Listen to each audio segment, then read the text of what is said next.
Welcome to Making Awesome. Today is a monumental occasion for us. We have our first guest ever. We are joined by Thomas. My name is Grant. We have Tad. Thomas, tell us a little bit about yourself, where you're from, where you're calling in from, because that one's always fun, and what you are doing here. Great. I'm Thomas. I'm a graphic artist, designer, animator, and a bunch of other things kind of wrapped up into that. And I am originally from Fort Collins, Colorado, and I'm calling in from Tad's living room because I'm Tad's brother. Yes. And, Thomas is a graphic designer extraordinaire because apparently Tad hates us. Tad does not care about the podcast. He doesn't care about 3D Musketeers because had he cared about us, he would have told us that his brother is not only a graphic designer that has worked on, well, he's worked with clients that we currently work with, and he's hosted his own podcast because those things would actually be useful to us. But no, here we are. Thomas, tell us a little bit about your background, some of the things you've done, some of the cool stuff. And what we'll do is we'll put some links to your content in the description for our folks watching on YouTube and for our folks audio only on various podcast locations across the interwebs. Yeah, cool. So I'll just go into it with like this weird, quick background. So long story short is I did a lot of art in high school, but there was always a disconnect with me and making art, because a lot of people make art with this intent of like either saying something about their feelings or saying something about like the world or state of something, you know, conveying a message that way. And for me, it never felt quite like that's what I wanted to do. And so I had this issue, and I took one graphic design class in high school, and I super loved it because I was like, oh, now I'm creating visuals to solve a problem. Whereas creating art is to say something, but now design is like, okay, client comes to me with problem and I give them visual solution. And so I was like, oh, cool. I love working within bounds of something, you know, because the more roadblocks I have, the more creative I get. And it's like solving a puzzle, and art can be part of it, but it's a lot more, fueled by research and analysis and all of these other, there's so many cool things that design gets into that I could go on forever about, but that was really cool to me. And there were so many avenues that I didn't even know about until I got to college. I went to college at Montana State University because it was cheap initially, and I didn't really know where I wanted to go. And I could also go snowboarding like every day if I wanted to, because skiing was like 15 minutes away. So that was a big plus. Living in Florida, I don't understand this. We don't get snow. You know what snowboarding is? It's called wakeboarding, and we do it behind a boat. Surfing, yeah. Surfing would be fine too. Yeah. In this case, gravity is the boat. Mm-hmm. Yeah, exactly. So that's where I ended up going, and I toured the art school there with the intent of going for graphic design. But last minute, I chickened out. I scared myself and was like, people don't make money doing artistic things. And so I went to business marketing as the next thing that I wanted to do. And I did it, and I was good at it or fine at it, except I knew I didn't want to keep doing it forever and as a job. And so I peeled out of there, switched majors over to graphic design, and just sent it fully. And I just got really into it. I had an internship at the end of my freshman year when I wasn't even technically already in design school. I was just in like open-ended art school. You kind of choose your own adventure after. And sophomore year, they have a gated program. So about 70 or 60 people go in and 30 come out the other end and are allowed to continue the program. So they're very cutthroat. 50% pass rate. That's it? Just about, yeah. So it turns out, so here's some fun stuff about Montana State University. For whatever reason, it actually kind of makes sense when you think about it, but a ton of designers that burnt themselves out going hard in like big design cities like Houston, Texas, and like, Los Angeles and New York, LA. A bunch of those kinds of people and artists got burnt out, and they got older, and they're like, well, time for me to like go do my own practice or teach or whatever. So I'm going to go hightail it to Montana where nobody lives, and I'll just teach at the college, which made the college like really good for the like area. unexpectedly good. So we have designers. One of my design professors, who was a huge influence on me, she has a poster in the Met, I believe. No, or the Louvre. It's one of them. You know, they're both kind of What? important. Yeah. Yeah. So That's I pretty had some cool. crazy good professors and mentors while I was there. And so luckily made it through that gate, did all my schooling. I've held multiple internships. I've done, well, actually my first creative job was I worked with Tad. We both worked at a news station, and I was a video editor there. And I had prior video editing experience because everyone that grew up around the same time as me wanted to be a YouTuber because it was like a new cool thing. So we tried, we gave it a shot, and we did very okay, but we ended up producing like 1 billion thousand videos. So I got pretty decent at like editing things and a good start in like all of the Adobe suite and whatever. And so then my next job was, my first internship was for a company called Head Sweats. And they make like performance headwear for like bike racers and runners and outdoorsy people.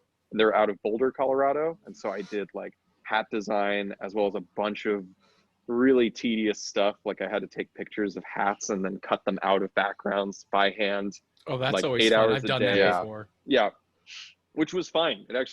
It taught me so much that I didn't know before that. And then How to use macros in Photoshop 101. yes, exactly. How to script out Photoshop and just press run on a folder. Yeah. And then how to make it look like I'm doing work for the rest of the 7 hours of the day. Yeah, and how not to watch Twitch streams like in the middle of work. But so then I had 2 internships the following summers, and I worked as a freelancer and like for the school doing design work at various places during like my school year. But during the summer I worked at Lockheed Martin Space specifically. So I worked for Space in Colorado, the really cool one, and worked with like a group of like probably 20 to 30, maybe a little less than that, like probably around 20 creatives that are like an in-house, I don't know how much I'm supposed to say. They're like Yeah, I was gonna say, make sure you're only telling us things that you can tell us. Right. You worked for Lockheed All I can Martin as tell an intern, and we're just gonna leave it at that.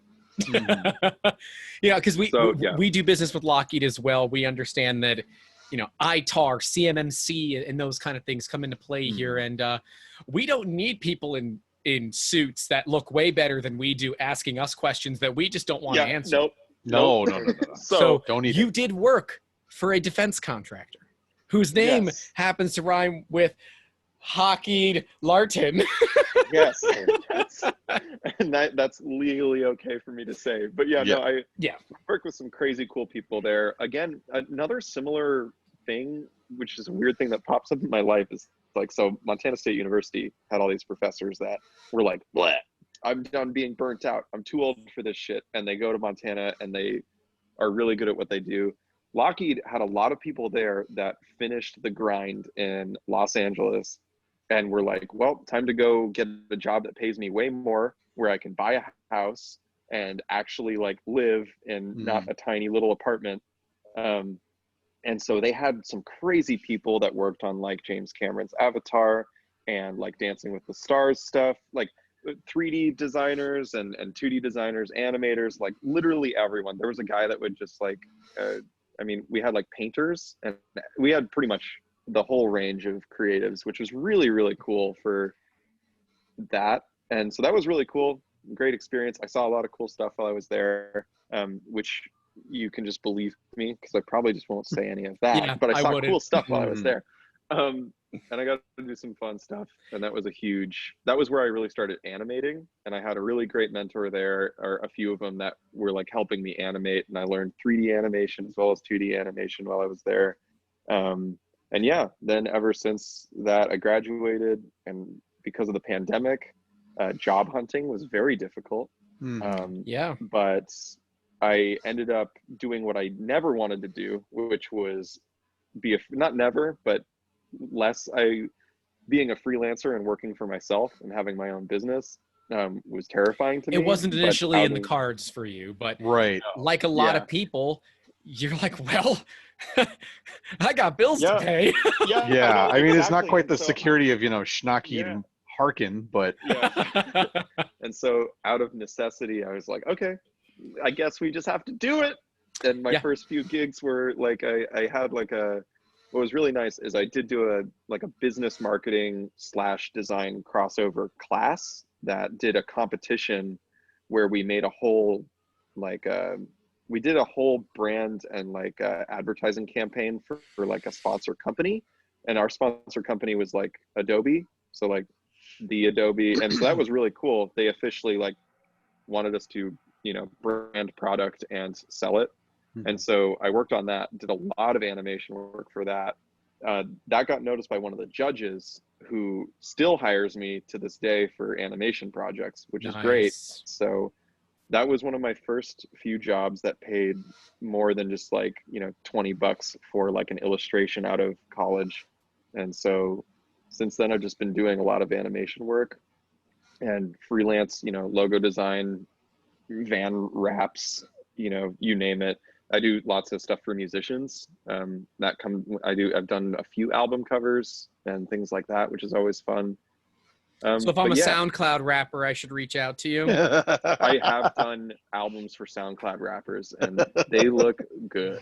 That's good for. I'm sure they would look good. Maybe I should hook you up Start with some that. people. So we discussed this a little bit, but we've actually worked with quite a few famous rappers. Snoop Dogg being the most famous rapper that we've ever worked with.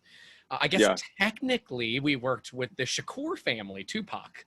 We worked with his mother and the Wow. people that did the hologram for him in Coachella, which was like in 2007, which is Yeah. upsetting that it feels like it was not that long ago, because that was, Mhm. if that happened today, that would still be bleeding edge Oh, yeah. technology. And we actually created miniature Tupacs. Cute. Yeah. They were auctioned off for charity to assist in gang violence in the California, Los Angeles, Compton style area. I know it raised a ton of money. I forget the exact amount because it was quite some time ago, but boy, his mom was such a sweetheart. She was so kind. She just cared. That's so great. Just, that's the one thing that I can say about all the stars that we've worked with outside of a couple, Bieber. Most of them were really just kind, down to earth people that were not doing this for clout, right? That this wasn't a thing that they were doing so they could be cool. They were doing it because they had a business perspective behind it. Snoop's was for his line of marijuana that he was doing at the time. And I don't partake. It's barely legal here in Florida, right? We've got, I think it's medical. I don't think it's recreation. It's definitely not recreational yet. So I don't know. I like owning firearms. I'll own firearms instead of pot. But who knows? One day maybe people will have the option to do both. But it's interesting because Tad was telling me a little bit. Hey, he's coming out to visit. Maybe we can have him on the podcast. And then we talked for like 20 minutes the other day. I'm like, oh man, wait, Thomas is kind of the person that we need. If he doesn't make a great podcast host, fine, screw it. We still need him for other stuff, because if any of you have noticed, if you've listened to this podcast or watched us, our branding kind of sucks. We didn't take into account that making awesome podcast, when you Google that, you get videos on how to make an awesome podcast. Not the making awesome podcast, because the name is just something that it's always been synonymous with us. We always tell people to kind of a keep catchphrase. Making awesome. That's what my sign off should be. Keep making awesome. God, I've been struggling to get a good sign off, and normally because Tad is on the other side of the country and I'm in Florida, I run on Tad's time, so it's normally stupid late when we record. Yeah. Like, it is almost 11 p.m. right now, and I've been up since 7:30 this morning. So I'm sure toward the end of it might get a little more fun. And I promise I'm just drinking water because the room that I am in, if you are watching us, you can see there's some things behind me. This is part of the 3D Musketeers production facility. So we have our FDM and SLA printers behind me. We have 2 FDM printers running and 3 of the resin printers are running. But there also happens to be a dehumidifier, which is currently sitting at, I'm looking at its things, it is 84 degrees in here. So it is very, very toasty. And it is currently at 18% ambient humidity. Which is pretty low compared to it is what it normally is, right? Yeah, normally in Florida, you want to keep your home below 50% ambient humidity. Above that, you can get mold and mildew growth. But it's like 80% outside. Mm-hmm. So 50%. Jeez, man. Yeah, now I'll tell you, it was nice today. We're filming this early October. Don't know when it's going to come out, but we're filming it early October. And it was like, I think it topped out at 78 today. It was really comfortable. That's pretty good. I had to do a little grocery shopping. I didn't have the air conditioning on. I had the windows down because it was just nice out. And went garage sailing early this morning because I am looking for a larger gun safe. Oh, that's right, because Walmart canceled your order. Yeah, there's a long thing about that. But when you find a deal on something and it's 1/3 of what it should cost, and it gets canceled, you don't feel too salty about it now, do you? But I'm excited to have Thomas here because branding is a big deal, not just for companies, for inventors, but personal branding is really important, right? I used to do fundraising, so I had a bit of a stint doing fundraising, and my intro is always, "Hello, my name's Grant, and I do grant writing." And that alone got me so far in the door because, oh, it's funny. Is his name actually Grant? Yes, my name is actually Grant. And now I'm an identical twin that does 3D printing. And when we first started doing 3D printing with 3D Musketeers, we were doing copies of people. So we would 3D scan a person, then print them out tiny. So it was the identical twin making copies of people. Now, of course, that means that this whole idea of having a mini-me is completely lost on me. I am so jaded because I've had a mini-me for well over 30 years. And, it talks. So if it just sat on a shelf and was quiet, maybe. But the whole talking thing, I don't know. I mean, don't get me wrong. It's totally fun to have a twin every now and then. But there are definitely some downsides there. But you've heard of Elf on a Shelf. Here's John on the John. He's not going to yell at me from the bathroom constantly. My brother's name is John. Okay, so that's something that the folks at home, I guess at this point, most people that are listening are just friends and family because they're the only ones that I've told about this. So maybe they know. Thank you for the 50+ people that have listened to this so far. Yes, if you're number 51, if you think you're number 51, leave us a comment. Let us know. Yeah. And we'll say thanks. We'll send you our thanks. Yes, thoughts and prayers. And prayers. And there have been some big political things that have happened, and I want to do everything we can not to talk about it. Because there are some major things politically have just happened. And if you can tell, we're recording in the first week of October. Just go back and look. Yeah. You'll know. Yeah. The week's not over yet. The day is not over yet. That's true. But I'm hoping in the next few episodes, you guys are going to see some changes here. We're going to be switching over. We're recording in Zoom right now. We're going to be switching over to Streamlabs OBS. Thomas is hopefully going to be helping us get our branding together because there are quite a few things that I am good at, and there are considerably more things that I am particularly bad at. And I know, Tad is great at a lot of things, but apparently telling me about his family is one that he's not. Even though I have heard Tad's life story, but Thomas for some reason was never included in this. Thomas, is there some history that we need to talk about right now? Your life story? Thought I made decent impact on you. I just assumed you wouldn't want anything to do with it. He's freelance. He needs all the money he could get. Okay. I need that money. Dude, same. I guess we'll kind of publicly announce it. I don't really care. We're going to be building a whole invention help side of 3D Musketeers as a way to assist inventors on getting their ideas off the ground. I'm on the board of the local inventors council. I don't know if there are ones in where you guys live. I kind of gave that away, but That's too bad all right. we're going with it. You don't It wouldn't live be in hard. that city, but I assume there are some inventors guilds out there. Mhm. And the one thing that we see is people come in with great ideas, but ideas are functionally worthless unless they execute. And even if you do execute, a great idea with crappy branding is just as useless. Mhm. So I'm excited because Thomas is going to hopefully, if I can convince him, pick apart the Making Awesome podcast and its branding today on the podcast. If he doesn't, that's totally fine. But I want to talk about this thing that most people ignore, right? Everyone says, you got to have good marketing. You got to do Facebook ads and Instagram. But if your branding sucks, all that No one's going to want to click on it. marketing is worthless. So Yeah. let's talk a little bit, Thomas, if you don't mind, about branding and what it means. Because branding's kind of, at least to me, it's nebulous. Branding's like, I don't know, a logo, an icon, some colors, maybe a font, and somehow that turns into something that I recognize, right? Coca-Cola has great branding. It's red, white, black, and that font. And the polar bears, you know it. Yeah. And you know it really well. The Hershey Kisses, they have the exact same Christmas commercial every single year. And you hear it and you know it because the branding is consistent. Let's talk a little bit about that branding, why it's important, and especially where people tend to backload their branding. They don't do it when they need to. We are working with plenty of inventors that have just kind of, I'm going to call it, code names for their projects that we don't believe are actually, maybe they are trying to use these names to sell it, and that's not good. And it's a little cringy if they are. Yeah.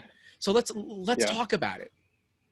So here's the thing. So when I've worked with clients before on like branding, or any kind of branding for anyone ever, I think the thing that people need to understand about branding before they go ahead and do it, and this is also for you when we start working on some stuff as well, is a lot of the time someone will be presented with a logo or a brand identity and they'll be like, but I'm not really like feeling like this. But the designer's job, and the reason we go to school and get a degree like anybody else, like the reason that I'm not doing engineering work is the reason that Tad's not doing design work, because we both have training in respective fields, and there's a reason we got said training. It's because we know what the fuck we're doing, right? We're dropping F-bombs up. Explicit podcast. Normally we keep those at bay. We get one. We get one. We get one, and it's PG-13. And and that's. I remember going through this with 3D Musketeers. I fought against the logo. I love the name. The name is so stupid, 3D Musketeers. And I will continually shout out my father for this, because my dad is just one of those guys that gives sage dad advice no matter who you are. It just happens to be that he's also my father. He's the Associate Vice President of Student Services over at St. Leo University, currently, as we're recording. He oversees everything involving students. So on a daily basis, he talks to students. I guess right now it's a little bit different, but I'm sure he's still talking to them, maybe over Zoom, Meet, whatever they use, it doesn't matter. But his job is to be that sage advice giver, but also lay down the banhammer when it's needed. So the three originators of 3D Musketeers, like, what do we call ourselves? And I said, let me call my dad. He said, I've always called you the 3 Musketeers, so why don't you just call yourselves the 3D Musketeers? I'm like, God, that sucks. Well, I love it. Yeah. That was it. Here's the crazy thing about branding. So when I'm pitching and selling a design to a client, the thing that you always have to keep in mind is you are now taking this thing, like designers have a really unique position in the world where we're working with people and we're trying to express to the rest of the world something that is wholly so important to them and is part of their life. And that's something that shouldn't be taken lightly. But there's also a point where you have to understand that when you give the power to a designer to brand you or give you that branding, it's part of their life too. They're doing everything they can to express that for you, but it's going to be through their eyes anyway. Now, at the end of this comes this idea where you'll get your logo, but it's not your logo until you make it your logo. Mm-hmm. So the moment that I drop a logo off on a desk and I'm like, all right, you know, done, logo's done, it's in your hands now. Now it's their problem to make that their brand. A logo doesn't just instantly give you a brand. No. That does nothing. A logo, It's how they use it. no, a logo is just a symbol. And whether you choose to wear that symbol or not is you. The Nike logo, which was made for, I think, $250 or less initially by a college student. I forget her name, but Who's probably rolling right now that she didn't sell that for more. they undisclosed amounts of Nike stock went to her later, so I'm sure she's actually that's probably good. doing fine. She'll do fine. Undisclosed amounts, that's always the amount. Yeah, I that like. usually means a lot. That's what that means. But Nike didn't like their logo at first. And in fact, many of the people that were initially like, you know, getting Nike all started up and whatever were against the logo. But the Nike logo is known as one of the most iconic and most powerful logos. It is a strong logo on its own. It's a good mark, but it's not the mark that made it so popular because the business was good. And the business had a strong voice, and the business pushed the mark and wore the mark with pride, and they grew into the logo, right?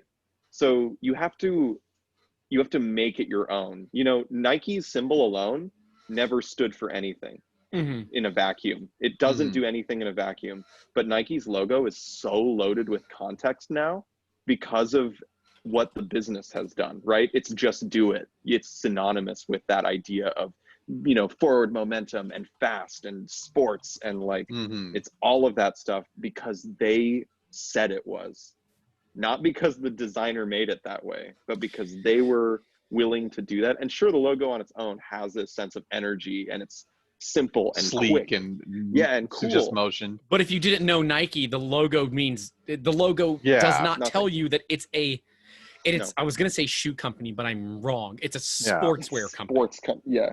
Yeah. So that's the thing. A lot of people will be kind of iffy when they're making logos, and they'll get really, you know, into like exactly, and they're starting to, and that's when you get into the whole like there's so many things, and you should always work with your client to make, you know, the best stuff you can as a designer. But there's a moment that you kind of have to give away a little of your control as that business owner, because if you like a mark enough, you can grow into it. And like with the 3D Musketeers logo, that didn't, when I saw that, the actual 3D Musketeers logo, I liked it quite a bit. It's simple, it's effective, it says exactly what it is, and it looks nice. And it's also because it's being worn, right?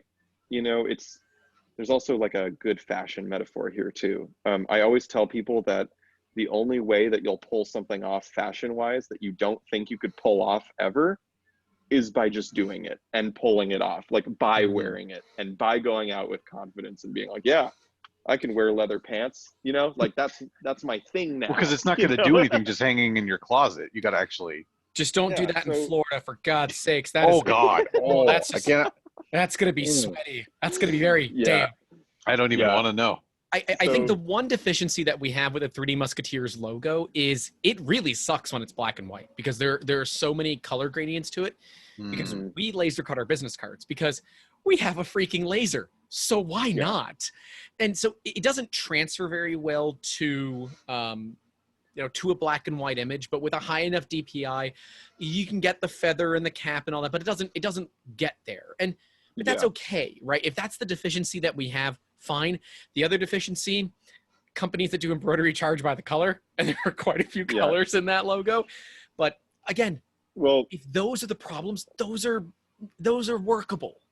Yeah. And if we really want to get deep into it, a lot of companies now are doing a thing that's really new, and it's kind of scary because it's still a lot of like, you have to be on top of your game and what you're doing, but it's it's like a flexible branding is what we kind of call it. It's Flexible multiple branding? logo. It can be multiple logos. It can be. What's the shore value on that? The shore value. That's an engineering joke. I don't know if you'll get that. Nope. But shore value deals with how flexibility on things. Yeah. Okay, great. How soft? So you can have flexible branding. So like 3D Musketeers, I actually just did a flexible brand for somebody. It can be two things. You have this flashy 3D logo with all these colors, and that can work in a lot of contexts, and it looks nice. But then you also do something where you take that logo, boil it down to its bare components, which is 3D and a Musketeers hat, Right. and then you turn that into a flat single color logo on its own. So now you have two. You have the illustrated logo, and you have a simple one that says the same thing, but is, can work at much smaller sizes, and all so you of can use those it in different things. contexts. Right. Yeah, So and that's something you can do. When we look at the Making Awesome one, and I don't know if you have it up in front of you, but I've seen some of it. I will tell you exactly how I made it. It's a photo from Unsplash, so it is royalty free. So we made sure that we make sure that all of our photos that we use are royalty free, or we take them ourselves. So a lot of photos on our website we took ourselves. The one I'm most proud of is that we have a really nice macro shot of a ring. It's not a big ring; it's a regular sized ring, and that's done with a 15-year-old Sony Alpha 100 DSLR camera that has a whole 10.2 megapixels on a full 35 millimeter frame. Wow. It can't shoot video. It does 3 frames a second for Amazing. photos, and it still works. But good. We just used a concrete 3D print because it was, honestly, I liked it. It's nice monochrome. Cool. It's got some weight to it. Then we went onto Canva because that's what we know, because I'm not a 2D designer. I have 2 business degrees. I'm undergraduate and master's in business. Tad is an engineer. Now, Tad can do some 2D stuff. He's made some really great a little bit drawings for customers. I'm always impressed with that. But Canva is what I've always used because it's free. They've got templates for everything, right? You can do a LinkedIn banner with it, which I got to do because my personal brand is really lacking. And so I just found some text that I like, threw up the individual, threw up Making Awesome, and then the episode number and title. But I know is that enough for right now? Probably, but we need to be looking at branding more proactive than we do reactive. And this is a problem that every inventor that comes to us has, unless they've been successful before. Right. If they've been successful before for any reason, they generally have their crap together when it comes to branding, because they've likely had a big thing of paper handed them saying, you need to get this taken care of. And it's all about, how are you dressing when you go onto television shows? You need to have an image. What does your product look like in its packaging? Branding beyond your logo, but branding on a shelf. How does it look like for detailers that go around and put it on the shelves? And what do the photos look like on Amazon? Does your logo even print well in 2D? That kind of stuff really starts to matter. And no one does that early enough. We are absolutely guilty of it. 3D Musketeers, we were in business for 3 or 4 months before we actually decided on our logo. We didn't want to wait. So we just opened it. We knew we wanted the name to be 3D Musketeers. We didn't have the logo. One of the principal founders, hi, Phil. You're probably not listening, but if you are, hey, dude, hope everything's well. Haven't talked to you in a while. We should fix that. Phil was our lead designer at the time, a 3D modeler who had experience, had a degree in 3D modeling. I forgot to mention, Ringling is like 45 minutes away from me, and I don't know if that upsets you or not. Fun stories about that, but I'm not going to put any of those stories in this podcast. But just times of touring Ringling and finding into buildings that probably wasn't supposed to be in, and it was fun. But he designed it in 3D. And we ended up taking a screenshot that we loved. He drew it out on a Wacom Cintiq. Oh no, that's when he was using the Intuos. I have the Cintiq because it broke. If anyone wants a Wacom Cintiq 24 HD, I will make them a great deal. I don't know why it doesn't work. Thomas, if you want one, homie, honestly, just pay for shipping. Get it off my damn hands. All right. It's huge. I don't know how to. My computer certainly can't run it anyways, so it doesn't matter to me. Yeah. But branding. I never understood it. And then I had the opportunity to co-own a marketing company. And that's when the owner of that company said, your branding really sucks. She said, your name is terrible. And I said, I know you don't like the name, but I have a feeling that it's going to end up being pretty catchy, that people are going to like it. And outside of the fact that people can't, for some reason, spell Musketeers, which I don't know why, because it's always wrong. It's either missing an E or they replace it with an A. Yeah, I don't get it, because in the story of the Three Musketeers, it's Musketeers. In the book, it's the same way. The candy is the same way. We are the same way, and yet people still put an A in Musketeers. Muscat. It's like it's the musket, right? Like, how is that not? Right. It's not deer poop. Yeah. It's a Civil War era fire that specific grapes, musket grapes. Is that a grape thing? I don't know. Yeah, it's a grape thing. But it's interesting to me because people don't take it for granted, or people don't utilize it. I remember going through logos saying, I'm really just not married to it. I don't like it. It doesn't speak to me. And Phil said, trust me. Just trust me. I said, okay. I trust you. Said, you are a co-owner of the company. I need to trust you. And for inventors, especially inventors, that's really hard. Dude, inventors will send us NDAs before they even talk to us about their project, which is absolutely ridiculous. Inventors, under no circumstances will we or any company worth of salt sign an NDA before we talk to you. That's ridiculous. That is ridiculous.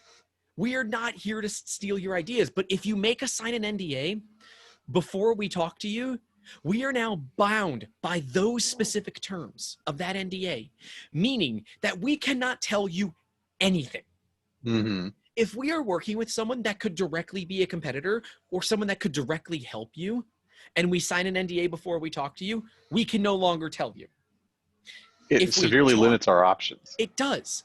And then for us to be able to talk to one of our production houses like Spectrum Custom Molds and Manufacturing in Bradenton, Florida, I would need to get express written permission to do that. And that's ridiculous.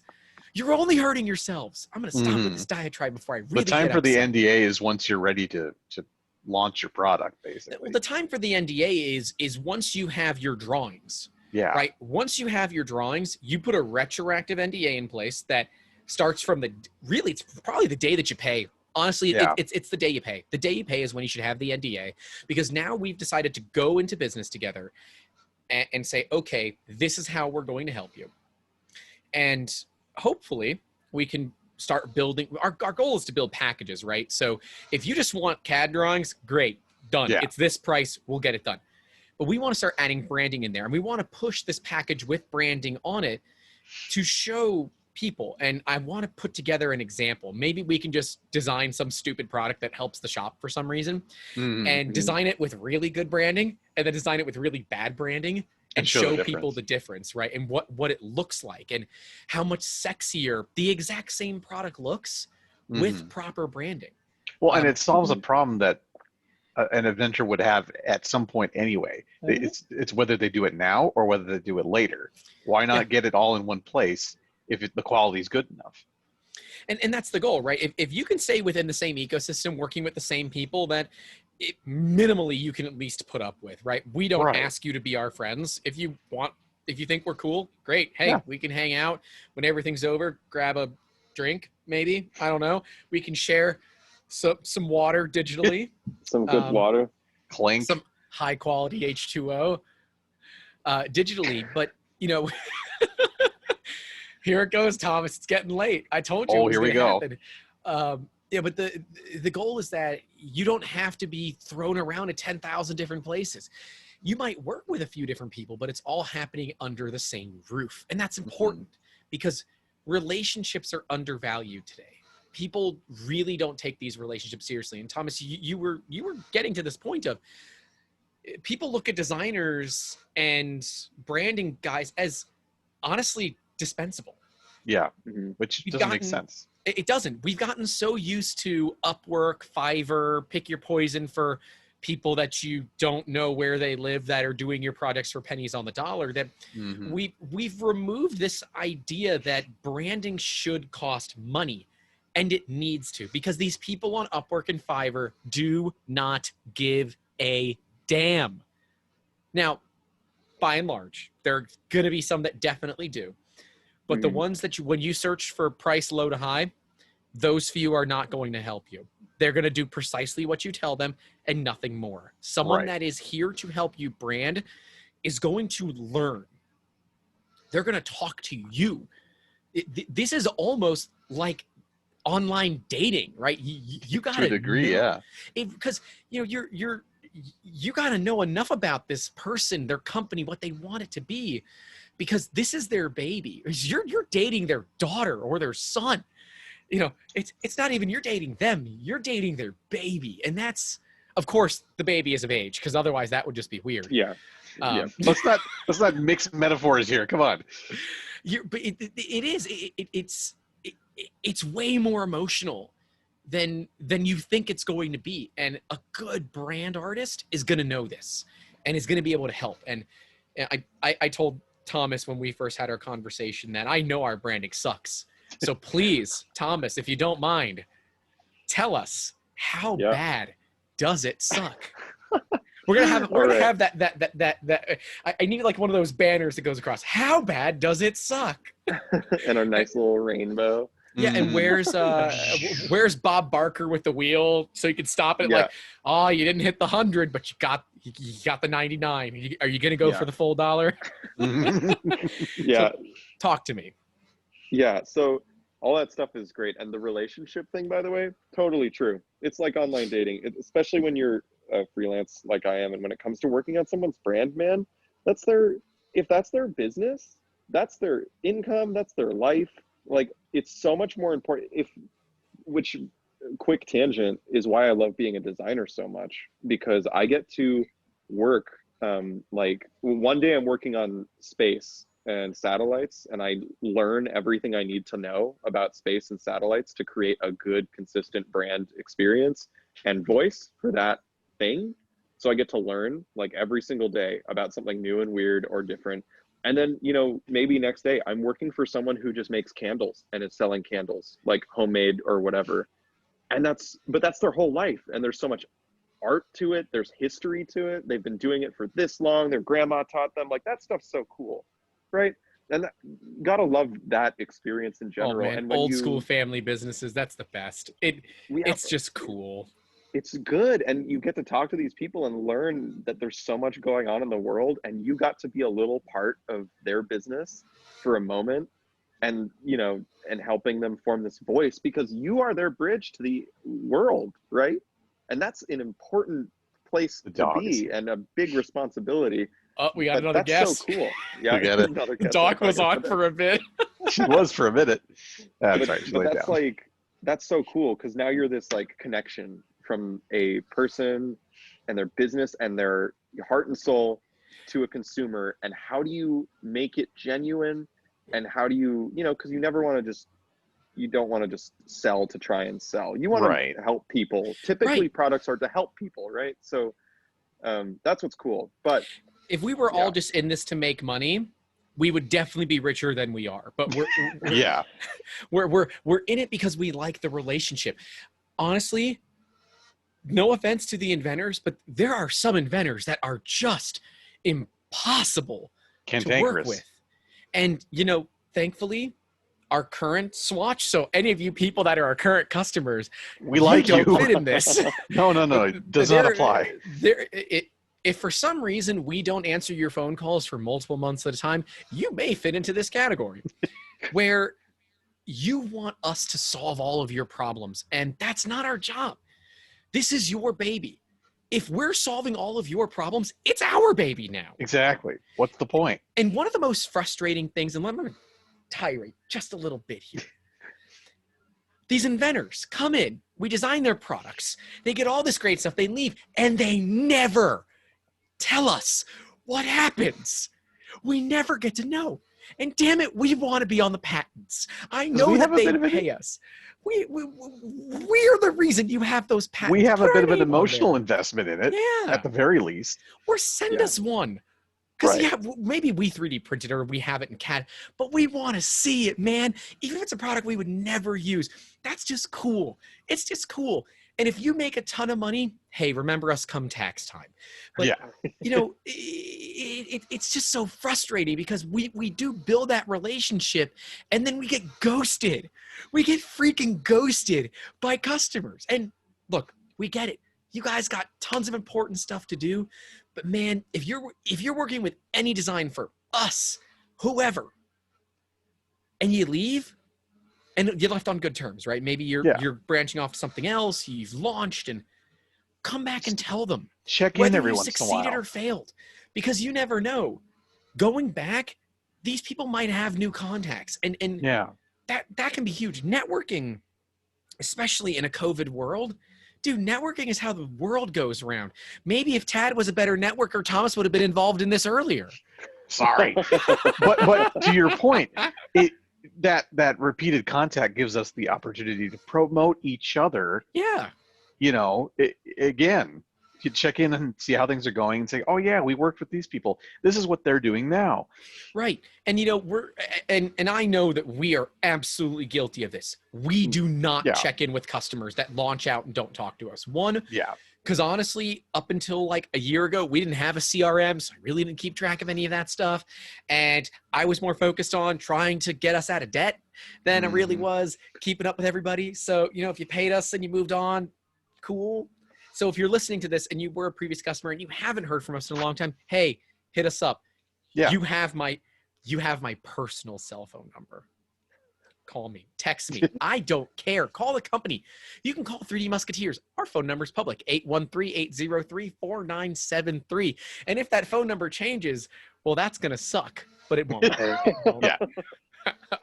But yeah, I mean, it's so emotional. And we've been there. We have a customer, and I don't want to call them out, but I specifically mentioned this customer that has some of the worst branding I've ever seen. It is the absolute worst name for a product.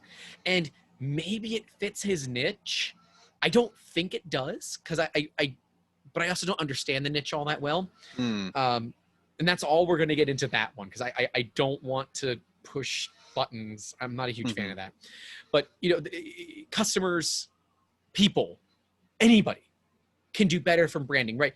If you're the guy that always wore like that leather matrix, it's a duster, right? Is that what they call it? The matrix? I think so, yeah. Is it called a duster? If you were that guy that wore the trench coat duster in school, right? I knew one of those. That was his branding or her branding. That was their branding. If you were an emo kid, that was your branding. You didn't know it, but that was your branding. Yeah.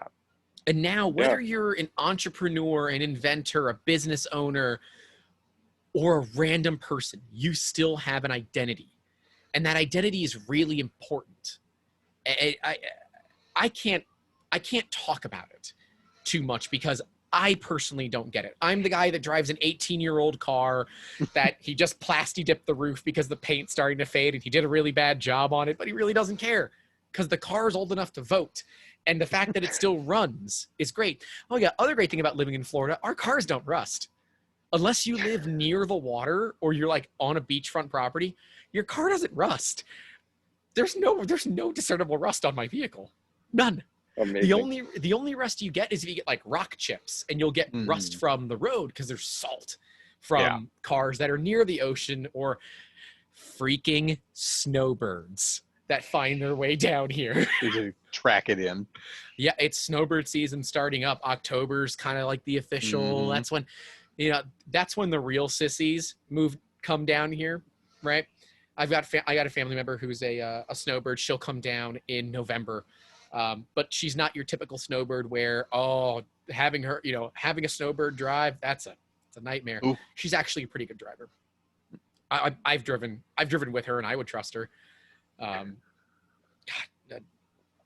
I want to have my aunt as a guest on this podcast one day just to talk. She is a philanthropist extraordinaire.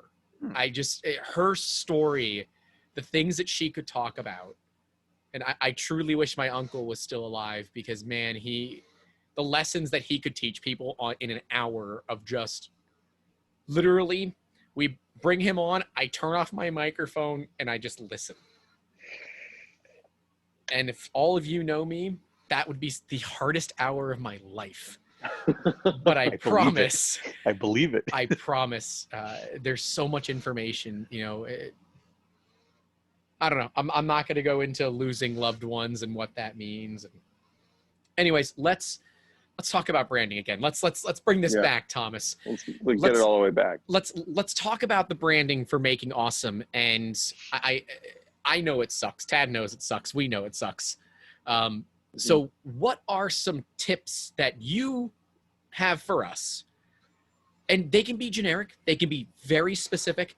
But I want to hear it, because I think the branding that we've presented, right, the Canva stuff, and if you need me to, I can share images with you through the chat or something. if you want to share some, that'll might be good to have it up so that we can be showing this to our watchers. You know what? Let's do this. Let's share a screen. Let's hope my computer doesn't absolutely freak tank. out. Are we ready? Let's do it. It's starting. Oh, there we go. Are we here? Are we here? Okay. Yes. Yep. So this is Canva. If anyone doesn't know, this is Canva. Canva is absolutely free. They do have a pro option, but it looks like PowerPoint. So I'm doing it similar to a PowerPoint, and the reason I'm doing it this way is because I can just copy, and you can see, the background didn't load here. We've slowly been changing the systems. Like, we went from just white text to now it's got a black background. Why is the background not here? I don't know. It doesn't matter. It's gonna bother me. I will fix it when we're done. But let's talk about the branding here and understand, where did we go right, where did we go wrong, and some general tips. Yeah. So, but first, I think the name's good. I love the name. I think if you really wanted to go into it and get into all the marketing and like the actual like finding that name among a sea of other names, it's like, oh yeah, you could run into problems there. But as far as like where my heart is, which is my first thing that I like the name. It inspires me when I hear it. Like, I'm super into it. That's the goal. Let me get really nerdy on you. So here's the thing that I would say is, there's like 3 kinds of logos. You have a logo that is a symbol, like an icon. Good, bad, and ones that designers don't make? No. These are all ones that designers do make. And then you'll have a type-based logo, which is straight type, like what you technically would have here. And that's it. Like, and that is a very valid logo. There's a ton of people that do that. Like, if I was thinking of some, like Patagonia has a type logo on its own. And they have a symbol too, but they lead they've got like that pine Peak tree light. or something, right? So they've got symbols, but there are lots of brands that will lead with type, and they have custom type drawn or modified from existing typefaces. And so that's a way to go. The thing about type and typography is, really good typography is invisible, is what we like to say as designers. And lots of people there's a huge debate about it in the design community, whether that's right or wrong, whatever. But that means it's good to the point that you don't notice it. It's like, what typeface is being used on road signs? What typeface is being used on like emergency signs or exit signs in an airport, and why?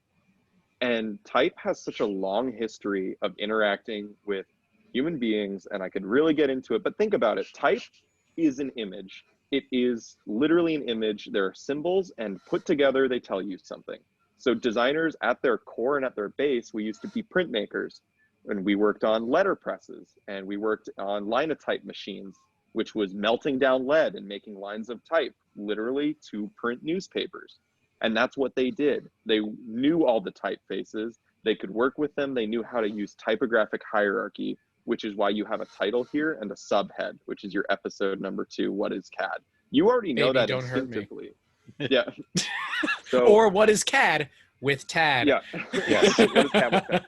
But so you already know instinctively these basic concepts, but it used to be that only designers could do this and knew how to do this because they literally were the only ones with the key to the drawers with the type.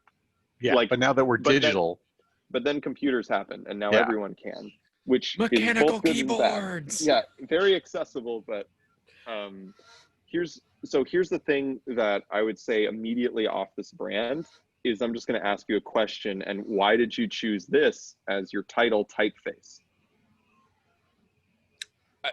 There is not a valid good reason. There's not a reason that I can give you And that is so, not gonna. I liked it, honestly. yeah, and I went in here and I that's said, fine. let's see what they have. And oh well, let me. Metropolis. I'm gonna move us over. I don't know if the recording picks up as I'm moving our faces. It is. Okay. Yeah. so But like, if I was going to tell you here, Grant, so stay on Metropolis for a second. uh-huh. The first thing that your typeface is already telling me, and this goes for a lot of people because we live in a world that is not a vacuum. We've all been exposed to things. This is an Art Deco typeface. Yep. Mhm. So straight up, it's Art Deco. What's Art I Deco love Art about? Deco. Oh, Yeah, it's but so what's good. Art Deco about 3D Musketeers? The name. Like what attachment do you have to the Art Deco movement and their philosophy, and where do you fit in that? I feel No, that we've because- happened upon like a pitfall or a trap here. Yeah, But see, where's typeface Admiral is Akbar? This loaded. feels like a trap. Yeah, It's a trap. but typeface is like so deeply loaded with Right. context because it's an image like anything else. So Mhm. it's the reason we that black letter, which is like it's like German script. It's like that German typeface you'll see. People get tattoos of it all the time, and it drives designers crazy because black letter is strictly German. Is it in And there? it's very specific to that culture and that area because get this, before World War II, all like German books were set in black letter as a typeface. It's like a style of I typeface. don't think it's like in here.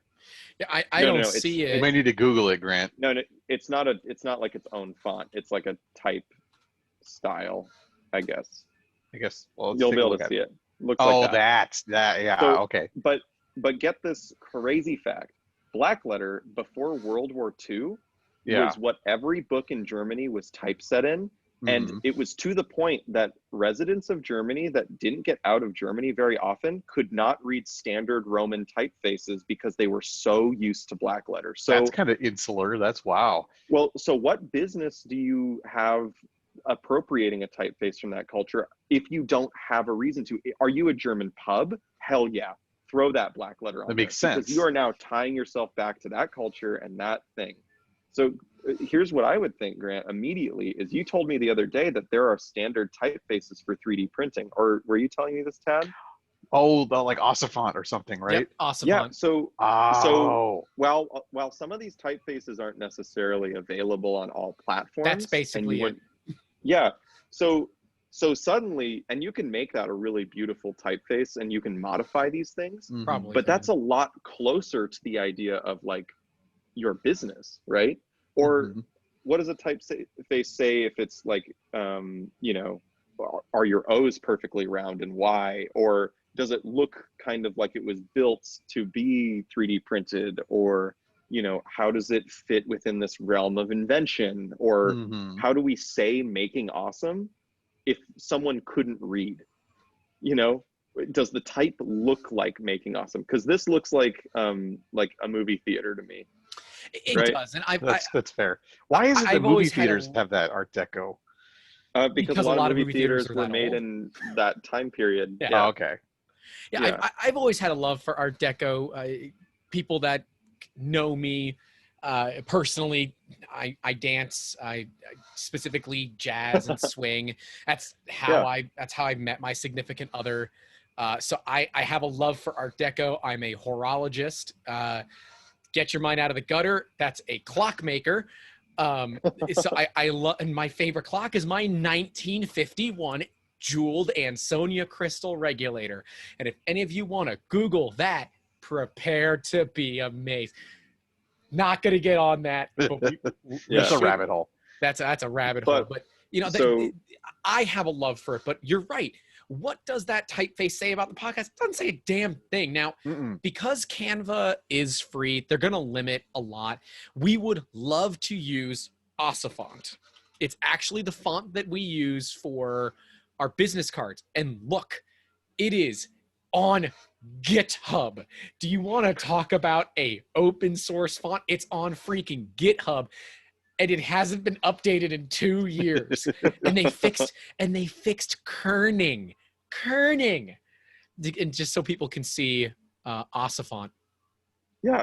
Now see, this font to me is already like, there's so much kind of cool stuff going on here. And now you've also made yourself part of 3D printing community, and 3D printers or people that have worked in 3D printer will Open know source, this baby. typeface. But they'll know this, right? So suddenly they're like, oh, these guys get it. Yeah. Like you've made an inside like joke almost, or Do like you want to know the reason why we actually chose it? It had nothing to do with the fact that it was open source. We chose it because it is a font that is designed for CAD and laser cutting. And we found that most fonts, when we would go to burn it on the laser, because the laser's moving at like 15 inches per second, if the curves and things aren't very well defined, and there's not like the E's specifically, if your space wasn't that big between the bottom of the E and that cross on the lowercase e, it would look like an A. And as you can imagine, there are a lot of E's in Musketeers. There are no A's. Yeah. So already you see, like, and here's the other crazy thing. Every typeface or font was designed by a person, letter by letter, for a reason. Yep. They did it for a reason. The counters are a certain size for a reason. It's wide, it's tall, it's short for a reason. Someone did it because there was a reason they wanted to do it. So you start kind of there, and it's like, that would be my first move. Research those typefaces.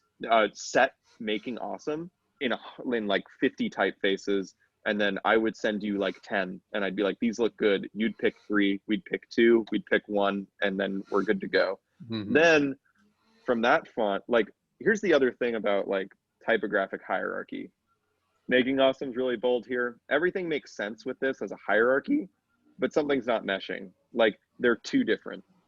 They're just like, the bottom one's far too bold, and it's heavy, and it just doesn't feel like the top. They don't talk to each other. You know, there's like, you mean the making awesome and then the episode thing? Yeah. So the header and the subhead. Does it do better when it's like with the black outline, or no? No. It's probably You're never going to be able to please him, Grant. Hey, no, Well, it's probably the crazy orange, honestly, because we're using this neon effect to get that glowing. Because I also love Nixie tubes. I love old Russian technology. That does not mean I'm a Russian operative. Stop it, CIA. Stop it, FBI. Leave me alone. I just like Nixie tubes, okay? And tritium. But I like that old school cool. And I want people to think industrial. Because Osifont is great. It's a phenomenal font. I will forever be using it on our business cards. However, it's not a great font if you're scrolling through YouTube, or you're scrolling through, Spotify or iTunes looking for something to listen to or watch. And so the goal of this was also, it's right in your friggin' face. It's orange on orange with orange. And it's this weird font that you don't see very often. And so that the point is to be catchy. Right. This was definitely more to be very flashy and open and out there than it was to serve a purpose of branding. And that is absolutely one of the very common mistakes that are made in branding. Is you choose a font because you like it, not because it makes sense for what you're doing. And the thought process stops there. And that's, I am literally guilty of this. And for the people that are, wondering, oh, this is BS. No, we have not talked about this. Thomas has seen Canva once before, and it was only because I couldn't find another way other than like texting him a photo Opening the file, yeah. of what it was.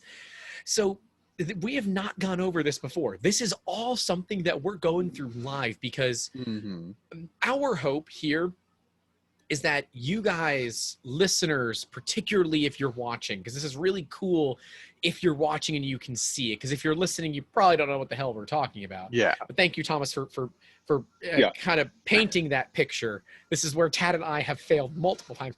On our first episode, what did I say? All the people watching audio only. Is that what I said? Watching audio only. Yeah. So this is helpful, and I think if you're not watching this on YouTube, set a reminder in your phone, set a reminder on your computer, put it in your calendar. Remember to at least go back and watch this section. If we remember, we'll make sure to actually put a marker on YouTube for you of when we start doing this deep dive, because you're going to see raw, unabashed emotions from myself, from Tad, from Thomas here about this, because we're doing it live. We're doing it live. Yeah. So here's something to the point of saying, like, the decisions that were being made for this were to attract people's attention visually. Most of the time when it comes to this kind of thing, you can't at all count on people clicking on your podcast, even if your thumbnail's super good, because that's not how people are going to learn about your podcast, and it's not going to make them care about it either. So does the brand matter? Yeah. Does the visual matter to make you look professional in case people do stumble upon it, or when it has been recommended by someone else? Yeah. But generally your traffic is not going to come from someone just scrolling through YouTube. It'll either come from an advertisement you've placed, it'll come from someone recommending it to someone else, and you want that branding keyed in, because then that will make them click when they come into it. But someone just scrolling through YouTube, like, that doesn't really just happen. They need to be primed somehow. That's fair. They need to be looking for us, because if you search for Making Awesome Podcast on YouTube, it's a little generic. You will not find us. You won't find us. You can make thumbnails. Here's the other thing. Thumbnails don't have to be uniform. They don't have to abide by certain rules of the brand all the time. It should fall under the brand. But as long as your thumbnail looks good, does catch people's attention to a certain extent, and is professional, but your title says what it is, that's really what matters. You can do a lot of, you can break away from having a format as long as you're still falling under your brand guidelines. So when it would come to this, it would almost be like, well, what's an interesting image that we could show for a podcast specific thumbnail? to the episode? And then we slap the Making Awesome slug in the bottom corner, and it's recognizable, but it's not the focus, because people don't need to know the name of the podcast. It doesn't need to show up on the thumbnail, because now we're saying it twice. Right. Because it'll probably show up in the headline, right? They'll already be like on the channel page. Yeah, so they'll see Making Awesome somewhere, and it'll be introduced to them at the beginning of the podcast. But what's going to make people click is like, oh, the title of the podcast is typeset over an image instead of like the title of that episode, right? So it would be like Talking Design, or like whatever kind of catchy headline you want. That's going to be what's going to make people click, because now we're saying exactly what's happening in this episode, and it's not just the generic Making Awesome episode 2 small title. It's like, no, blow that shit up. Like, my thing too is like, make the typography shine. All of this type could be like almost the whole thing, And so I'm gonna I have to get it, that way people don't like see my search stuff on YouTube. I'm gonna bring over a channel that I think kind of embodies this perfectly. Linus Tech Tips. There you go. Linus Tech Tips. This was a channel that, look, this is their logo, the LTT, and that they just rebranded. This was not their logo 6 months ago. They've got almost 12 million subscribers and over 5,000 videos. And I actually just watched his video about how do they make money. And I thought that was very interesting to learn, where their money's coming from. And I have a add-on that actually tells me, where people have searched and how they search for it. But to look, they have, you know, what they're talking about. In this case, it is some HP laptop, and then Linus making a weird face. And not even any text or anything. No text or nothing. Here's the crazy thumbnail's thing literally about, to catch your attention. and exactly, here's the crazy thing about when you're trying to get attention on YouTube, specifically YouTube as a platform. These necessarily, when it comes to like graphic design, these aren't good, and that's they're okay. They're a little gauche, right? Well, they're not considered like high-end, sleek, beautiful design, because that doesn't work on YouTube. It's kind of like a tabloid cover or something. But that makes it so it's hard for me to say something's bad, because it's not. Because they're doing it on purpose. Clearly, it's good because if it works, then it's not bad, right? So that's what you show. Here's another channel that I love testing. I love watching Adam Savage's One Day Build. And these thumbnails, they're just screenshots from the video. Maybe that one was set up. This one was definitely set up. You know, they did the stuff for Grant Imahara. Some of these are set up, but they're not like this reaction face holding something, and you see on a background, in like these car YouTubers. It's very, very popular in these car YouTubers. And Jimmy, Mr. Beast. Mr. Beast is very guilty of all of this. But look, he's got 44 million subscribers. So do you care? Hell no. If it works, do you care? Dude, his gaming channel's got 59 videos at 8.5 million. This is pathetic. Yeah, that's the but that's what design is, right? It's how do I tell you exactly what this video is about? In an image. Like straight. Do you want to know the how to do a Mr. Beast thumbnail? Mouth open, slight reaction, crap in the background. Done. Yeah. It's because it's proven that human faces attract more attention on platforms like YouTube. So if you put a face like ours, it doesn't matter. It does not matter. Having a human face makes people form a connection with your content more than if you did not have that. And obviously that doesn't work in all cases, whatever. Right. It's a broad generalization, but there is science that has been performed, or studies that have been performed, that say that is something that has proven to increase engagement with content. So that's why you see so many YouTubers doing that, because it does work. And your designers, those designers who make those thumbnails are probably very good designers, and maybe they're not, but they're making it for that platform. So it's like, and you know, if you're making this for like the Apple Podcasts app or like a podcast app, then maybe this is the right format, because people are looking for something that looks consistent. So they know they're listening to this podcast. They don't need a different thumbnail for every episode. They just need a uniform thing to say that they're listening to the certain episode of that thing, and they're familiar with it. You know, like it's all about where your content is as well. I was going to hope that like the Joe Rogan podcast is one of the longest running podcasts. Look, they're on episode 1,544. Yeah. They've got their crap together. Like he's got his own JRE podcast website, but looking at, let's see. Their thumbnails are nothing special. They don't have an SSL. They don't? They don't. It says not secured. They don't have an SSL. That's gross. Weird.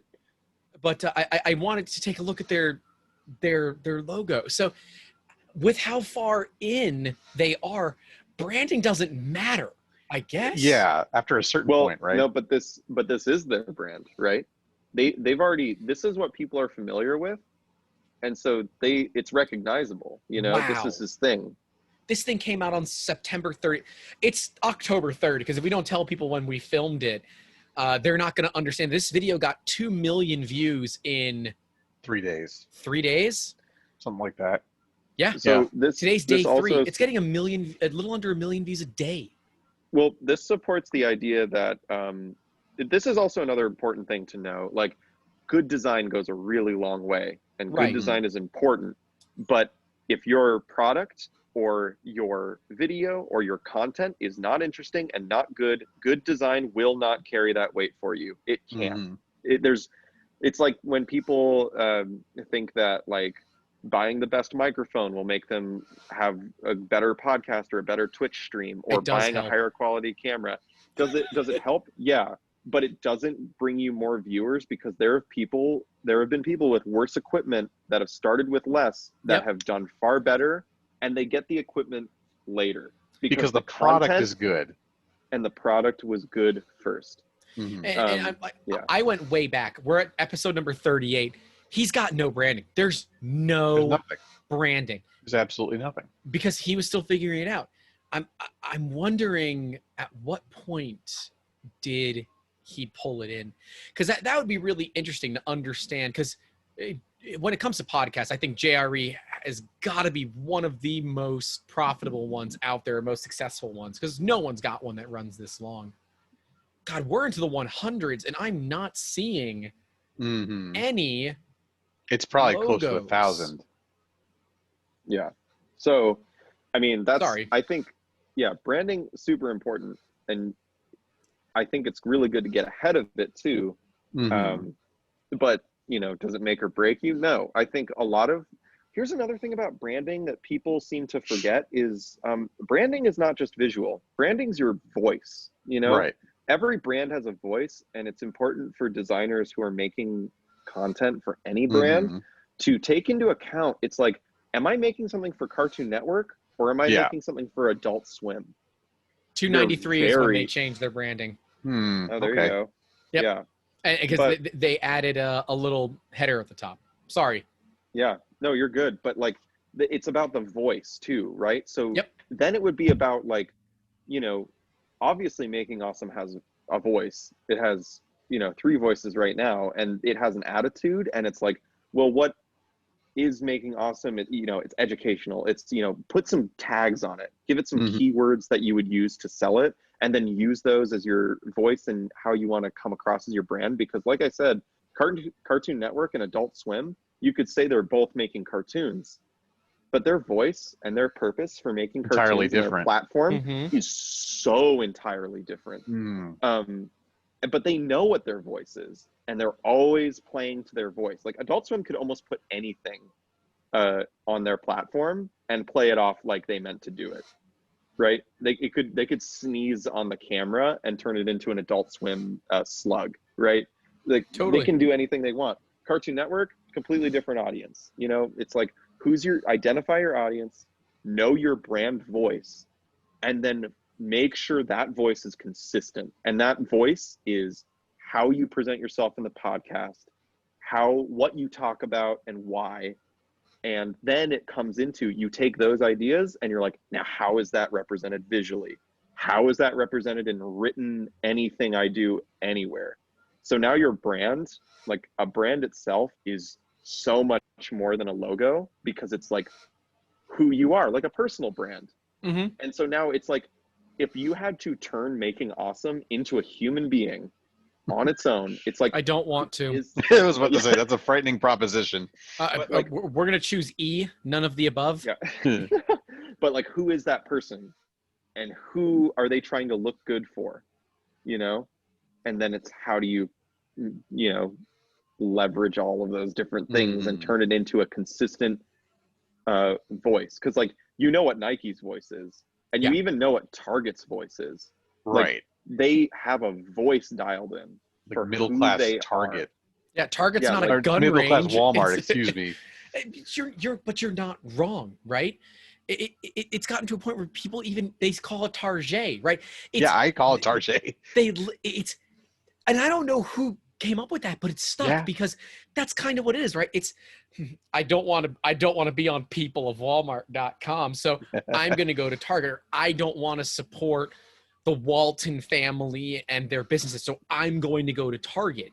And you don't find Targets near where you find Walmarts. It's they serve different demographics. A bit of a sidebar. We've worked with Checkers, so we actually 3D printed a miniature Checkers. It was a really fun project, and I learned a lot about Checkers brand. You will never find a Checkers in a good neighborhood. That's not where they put them. They put them in generally low income, low socioeconomic areas because it's cheap food. Fast food like Checkers, and I guess their fries are very good. the better half raves about him. But you have to know where you're going to get to it.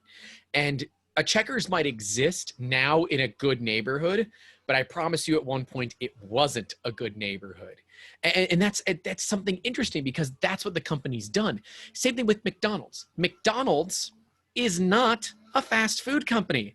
They are a real estate company because what they do is they buy the land that the Walmart, that the McDonald's goes on, and they franchise that. So the owner of that particular McDonald's, the franchisee, they're the ones in the fast food business. McDonald's corporate is in the game of real estate. And what they want is they want traffic. McDonald's isn't too generally concerned about socioeconomic, but they don't want to be too close to other competitors, right? Because there's Burger King, Wendy's, Waffle House, Checkers, Arby's. That's the ones I can think of. Taco Bell, I guess. And you notice that unlike gas stations, which are basically at every single corner, sometimes multiples at one stoplight, it's not common to see fast food joints that are directly across the street from each other. Now, they're going to be in close proximity because they all want part of that pie, but they're not going to be on top of each other. So there is this kind of idea of branding, like the Wendy's Twitter account. The Wendy's Twitter account has branded itself as "we just don't give a damn." They're pretty crazy.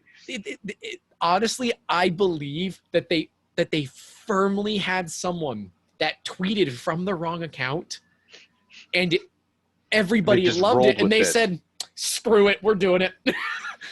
Like they. It's like you were saying, Thomas. It's like it's not what your thing is. It's how you wear it, what you do with it. Personality. Yeah. I was gonna pull it up, but I just won't bother.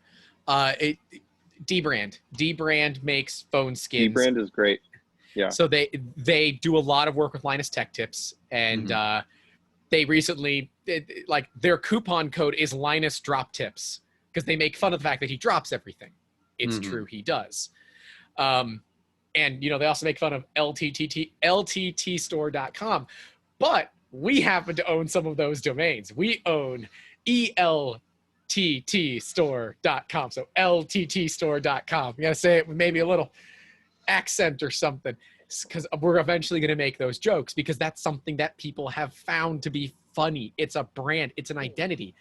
But Linus had a particularly viral video where he was talking about wanting to quit YouTube because it was really hurting his home life, and he cried on stream, and people memed the crap out of it. Dbrand posted a picture of the new Galaxy Fold 2 with that image of Linus on it. And he tweeted at them saying, "What's on the other side?" And their answer was, "A screen, dumbass." It's good. I know they're good friends. They have to be. Why would they not be friends? But they do this because that's their brand. They found something that works. Back and forth. Yeah. It's have fun with. At the end of the day, it's like have fun, be authentic. Mm-hmm. That sells. That is what. If you're doing it and you like it, that's people can tell. Yeah. They will be able to tell if you enjoy what you're doing. Right, So, because as much as clean and professional as like sort of corporatism can look, it can also be off-putting because it's kind of artificial.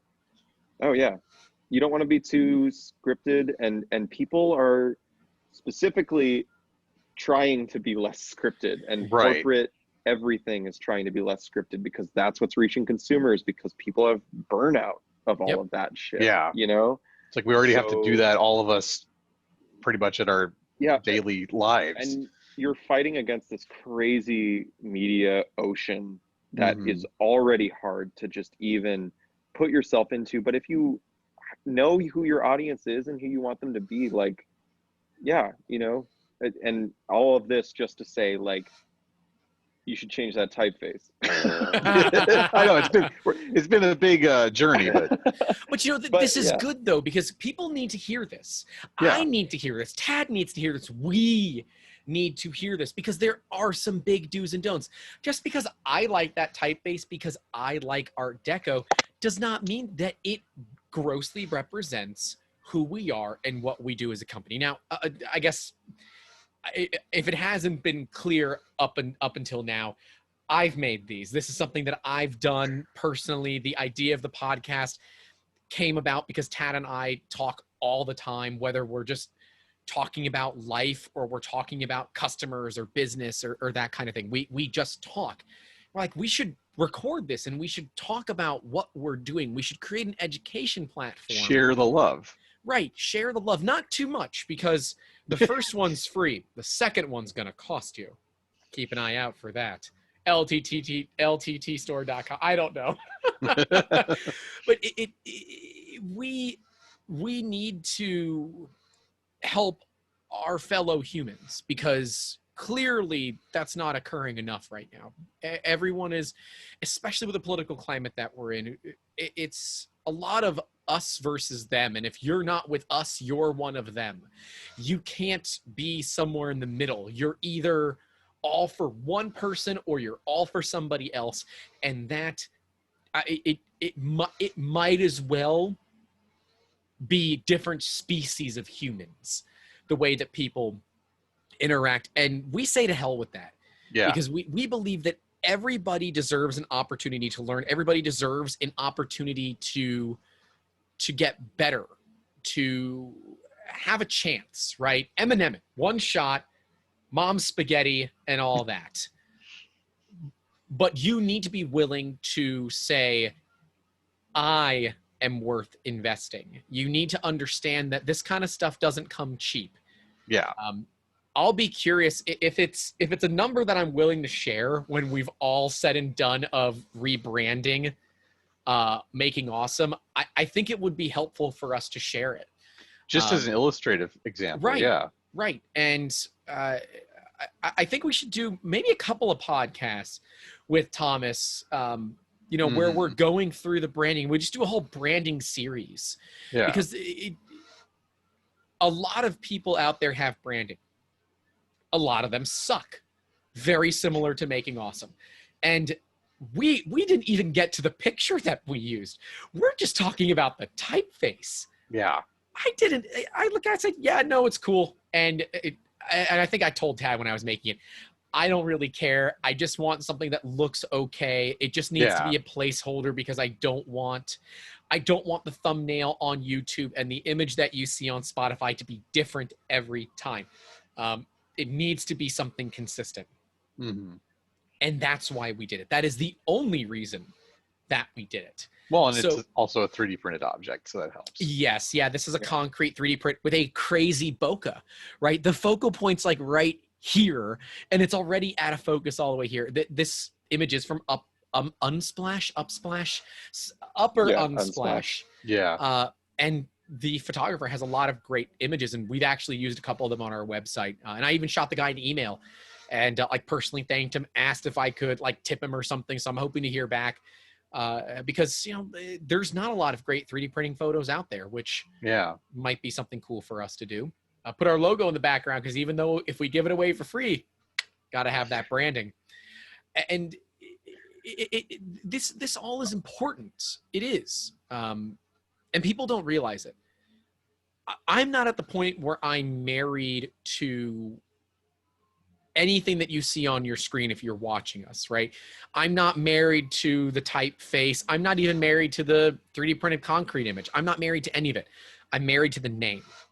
The name is what is important. And if we work with that name and we continue with that name, then I'm cool. But if we decide to change the name, well, now we have to go back and re-record the whole darn podcast, which I guess we're only 6 or 7 episodes in. It wouldn't be the worst, but bad. still. That's going to get expensive. Yeah. There's a funny inside story we're not going to talk about on recording, but that was funny. I want people to understand the importance of branding, but also understand that it doesn't need to cost $40,000. Look, if you want to spend $40,000 on branding, please Been done. hit us up. Well, here's the thing. It's also like this, it's the scope of your Right. business and who you are, because when you're working with a independent person like myself, who's like a freelance contract designer, the thing that it starts to get weird, because there's a lot of things at play, right? If you know them personally, you're definitely going to get a discount. You know, if you're buddies and you like them, you're going to get, you know, discounts, whatever, all of that jazz. And depending on who you work with, how far they are in their career, all of that stuff, prices can vary pretty crazy. But when you're working with like any corporate business, will shell out for brand. Like Pepsi had their logo reworked like a little bit, and it was over $1 million flat. Like that was it, because they had crazy people working God knows how long. And there's like a whole story about how it's total bullshit that they even paid that much for that rebrand, whatever. But it doesn't have to cost that much, especially if you're working with designers who are really talented, local, because there's a lot of good designers out there, you know, like I want to and there's a interject lot real of good quick. agencies. I do, because we're getting to a point where I need to say something. Yeah. You can ask friends and family for discounts. That is okay. But under no circumstances, and I am looking directly into the camera, so if you're watching us, look at me. Under no circumstances should you be asking them to do it for free. Yeah. These people work Ever. hard, and you need to value them. You need to put value on what they do, because the idea of a starving artist, we laugh about it. It's true. It's a total reality. People cannot work for exposure. Exposure doesn't pay the bills. And look, that was the first thing I made fun of with Thomas, was, you sure you can't just do this for exposure? Knowing it was absolutely a joke. And I was laughing when I said it. But you need to pay these people. This is not Fiverr. Do not compare somebody that you know to some random person from another country in Fiverr. Don't do it. That is the most disrespectful thing you can do. When people reach out to me personally to get something made, and they're asking, if it's something small, whatever, I'll hook them up. But if you're looking for like a 15+ hour 3D print and you want it for free, pack sand. Because it proves that all you want is a handout. You don't want to support a small business. And there's nothing that pisses me off more than people taking advantage of people that are working hard. Yeah. I will, if you are a friend or a family member, I will absolutely hook you up. If you're a family member, I'll probably charge you more, because that's a friends and family discount. Because that's what you do. You pay the people you care about, and you support their business. And then leave a damn Google review. A little quid pro quo goes a long way here. If we're going to hook you up, you better hook me up too, because I'm going to remember that the next time. The way Google reviews help small businesses so much, even independent contractors, right? Finding them on LinkedIn, connecting, giving them a recommendation on LinkedIn.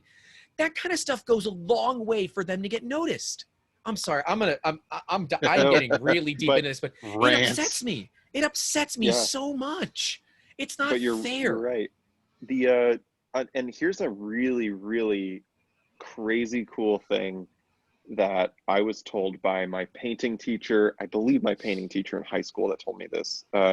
And it was one of the most interesting things I'd ever heard in regards to this. But you become an artist, and you become like, I tell people when they're like, oh, what do you do? I'm like, I'm an artist and designer, because we could get into this too. They're separate things in a lot of ways. They mingle, but if you're an artist, you're different than a designer. You don't ask an artist to make your logo. You ask a designer to make your logo. It pisses both groups off equally.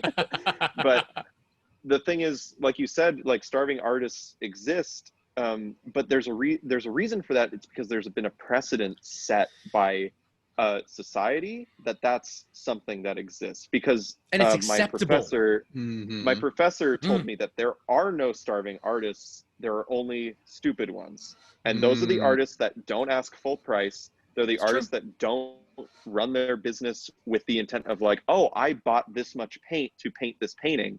I need to make profit, and I worked this many hours on this painting. What do I pay myself? That's where you start to run into the problem. So if more artists and designers asked for their full price and all of these things, then people would start to understand that artists make quite a bit of money, because the creative industry, particularly in the United States of America, is gargantuan. And there is so much money tied up in the creative industry. And influential on the entire world. Yeah. And that's not like, that doesn't just fucking happen. No, it doesn't come out of thin air. But that doesn't just like come out of nowhere, right? There are people working night and day on these things. There are so many artists in the United States alone and the rest of the world working on projects that you wouldn't know about. Like everything that you look at in walk into a grocery store and you have just seen so many people's livelihoods on that shelf, only purely in the design on the packaging. On straight. boxes. Could you imagine walking into a grocery store and everything just had the word of what it was on it? And Just someone blank. still had to design it. The utilitarian grocery store. God, that sounds great. Yeah, I mean, but someone still had to design it, right? Even if you had utilitarian grocery store, if you put the type on the wrong side of the package, no one will see it. Yep. Like you got to take all that into account. This is someone's job. Every street sign has been designed by someone specifically. You know, everything that you walk around in a single day, the buildings you go in were designed by someone. The carpets in that building were designed by someone. I was gonna say, well, down to everything. And you Yeah. both understand this just as well as I do. We're just on different sides of the same creative work. Yep. You are making products for people with the intent of being like, how will someone hold this? How will they use it? How will they unbox it? How will they look at it? And how does it feel? And what is it made of? Blah, blah, blah. List goes on forever. And that's your side of things. And my side of things is, what does it look like? How does someone approach it? Where do they find it? And how do I change it based on where they're finding it? Is it legible? How does it sit on the shelf? And the list, again, goes on because everything that we touch every single day was made, thought, and designed by a human being, just like you. Your job's just different than theirs. Like, that's crazy. I was gonna say, I think Interjection. Everything is currently being designed by humans. yes. Algorithms are unfortunately catching up here. We could probably do an episode all on its own about the intersection of We should. mechanical totally design and graphic design, because we're two sides of the same coin, as you're And your saying. brothers, which is great. Yeah. So what we should do is we should have the two of you. We'll bring my brother on too. We'll just have the brothers Double podcast. date.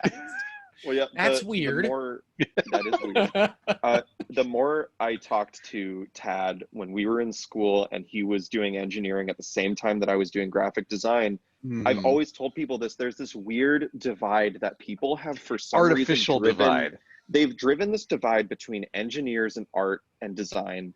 And this honestly goes for so many different career paths. But for some reason, there's this wedge of like, oh, you're an engineer, which just means you do, you're so just smart an egghead. and blah, blah, you blah. just go sit in a You're cubicle someone and that has zero communication skills. Yeah. You sit in front of a computer and you run programs like Creo and hate your life constantly. Yeah. And then you have like other side of whatever campus or whatever. You have like the artists, which are always like, oh, And it's just, like, you're wearing a scarf. Yes, they Yeah, wear the you're like, scarves. They've got like the pencil mustaches, maybe a beret, and they carry around a color palette because that's just what people do. Yeah. But what people don't understand is that so many jobs rely on the creativity of the people doing them. Like product designers. Product designers have come from both sides and they do the same shit. Graphic designers have become product designers and engineers have become product designers. Dude, it's so I have 2 business degrees and I'm a product designer. And that really hurt. My back is hurt, guys. That movie Don't was do not that. good for Don't me. no more But, like, gesticulation. But that's it's so crazy that yes, there are skills on either side that are taught that the other is not being trained for. But at the end of the day, all these people are being creative at the end of the day, and it's wrong for artists to assume that engineers aren't creative because they're insanely creative. We put people on the moon at one point. And it's also wrong that engineers would think that artists and designers aren't technically minded, because we research and we work hard to know how someone is going to use, like, we don't just create things for the sake of creating it. Like, sometimes, sure. But, like, but like like when you don't told we me that all? you worked for Lockheed Martin or whatever we were going with, I'm like, wait, what? They have a big 2D division. Then I'm like, oh Yeah. yeah, they have to, because And they some of put it out, doesn't even get out. It's internal. right. It's all internal, So because much of it is internal. I'm going through like the logos that they use, right? You know, the drawings, like the initial concept sketches. That's Mhm. Well, not generally done by an here's engineer. That's done by an artist. yeah, and here's the really fun thing is they had a bunch of 3D, I say we, but they had a bunch of 3D artists at Lockheed that this is the thing that they explained to me. They're like, yeah, so think about it this way. Like, we need artists to convey these ideas, because it used to be back in the day that we didn't have a way to show these, you know, satellites or whatever to vendors or to the actual client, which Yep. is whoever at the Or even the time. general public.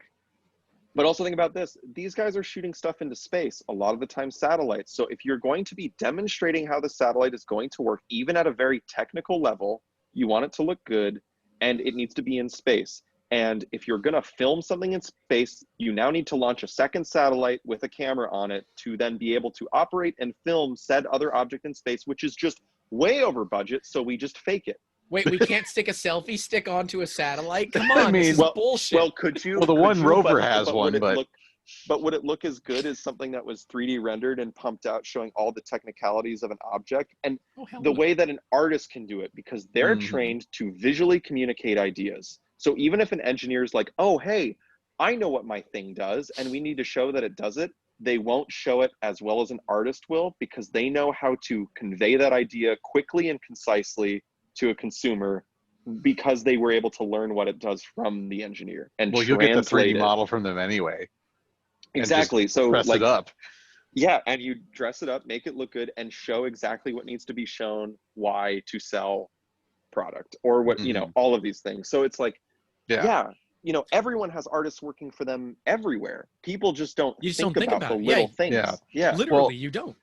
as Yeah. as I was finishing up my engineering degree at MSU, they had just built a new engineering building, but the focus for that was to be sort of a multidisciplinary space to bring in, for instance, art, but other majors as well, and sort of marry the disciplines as really is reflective of the world we live in. It's just people have this idea in their head that there's this divide, but The moment you start going out into the, you know, real goddamn world and working with more people is the moment that you realize that it's all connected, and all Oh, these yeah. people are working together all the time, even when you don't know you are.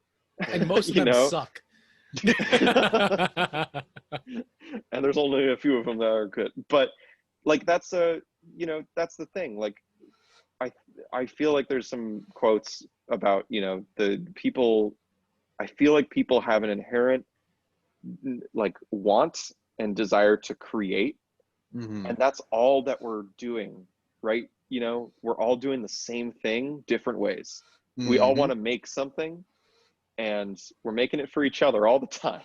You know, and that's just, it's so interesting how much overlap there is for me, and the way that I think about it, because it's like, oh, we're all solving problems. You know, we need to build a bridge, get those guys on building that bridge, figure out how to build the bridge. And then, you know, you talk about design. It's like, designers work on wayfinding in airports. How do you make it good? You know, you talk to a graphic designer, you don't And talk to an wayfinding is a architect. big effing deal. It's a Mhm. big deal. Huge. Probably And the thing that's, that most people have never heard of, but it goes into and everything. that's like a graphic designer thing that graphic design studios work on, and they make sure it's consistent, it fits the like brand of the airport. Like, this is a Mhm. real thing that Just happens every signage. day, and that's a problem that if it was not there, people would just hate it. The Mhm. experience of being there would be impossible. Well, But and that's, now it's like yeah, anything. If you've done it right, they won't know you've done it at all. it's the invisible, right? It's true. And I mean, there's exceptions to that, and like, you can look at a very beautiful building that has been designed, you know, like by an architect that really knows what's up, and you love that building, and it's like, yeah, kudos. Especially if you're aware of the creative industry, you'll be like, yeah, by the way, architects who are also thought of as like, oh, like weird in between, I guess, almost like Mhm. they have to know a lot of math and whatever, those guys are just, I know so many architects that have dropped architecture to become graphic designers because they're so similar. Like, people don't realize that graphic designers are using geometry and math every single day to make sure that your logo has a perfectly rounded corner. You know how long that takes? Like, so long. Well, I saw a thing you did recently that Fillets! you needed fillets, but you did a thing recently that had like a gravity physics model in it, and I'm like, Yeah, how would I run like particle simulations, Yeah. and and like I'm calculating out, gravity based on, it's all these things that you learn. hmm It's like such a stupid thing to assume that artists are like, not of that mindset, because yeah, like Andy Warhol or something. I was working with like 20 artists at Lockheed who all were super into space, super intelligent, knew what was going on, loved the whole engineering side of it. And that's the reason they worked there, because they knew how all of that worked. Would I trust them to make the plans to build anything that should go into space? No, but to say that they don't understand it would be wrong, right? It's a different, I digress. Whatever. It's like a lot of stuff we could get into, but We should have an episode on that. We should just like a this is a ranting episode. You can skip it. Yeah, it's interesting because we get the same thing, right? I had a guy call in today. Yeah. Thankfully, he understood. He's like, I've got a part for this shed. It's made in Israel. They're already sending me the part, but it could be up to 3 months before I get it. Can we 3D scan it and 3D print it? I said, sure. What kind of budget do you have? Well, I don't know. Does $50 cover? I said, no, I won't even look at it for $50, because to do a high-res 3D scan is $650 an hour. Everyone that just freaked out, you almost always do not need a 3D scan, and you can get it done with calipers. Yeah. Even cheap ones from Hardwood Or hell, Freight. a ruler. Or a ruler. We can really, it doesn't need it. You don't need it. You don't. No. Just because the technology exists does not mean that the old way doesn't still work. Hell, we could trace it on a piece of paper if we had to. Right. And I spoke to the gentleman. I said, what is this part worth to you? Yeah. He said, I really don't know if I can spend more than $50. I said, okay. I said, here's the deal. Scanning, it's going to be $650. And I said, before you stop me, I want to go through with you the cost of what this runs. And when I was through with it, he's like, yeah, it makes perfect sense. He said, I didn't understand the tech. That's why we're doing the podcast, some of the other stuff. He's like, I don't understand the tech. I don't understand what it takes. And to me, I think I can just snap my finger and all of a sudden it's done. And that's not the case. This stuff takes a long time. If you've been watching on YouTube, there have been 2 printers running and they've still got 2.5 hours. One's got 2 hours 15, the other one's got 2.5 hours left.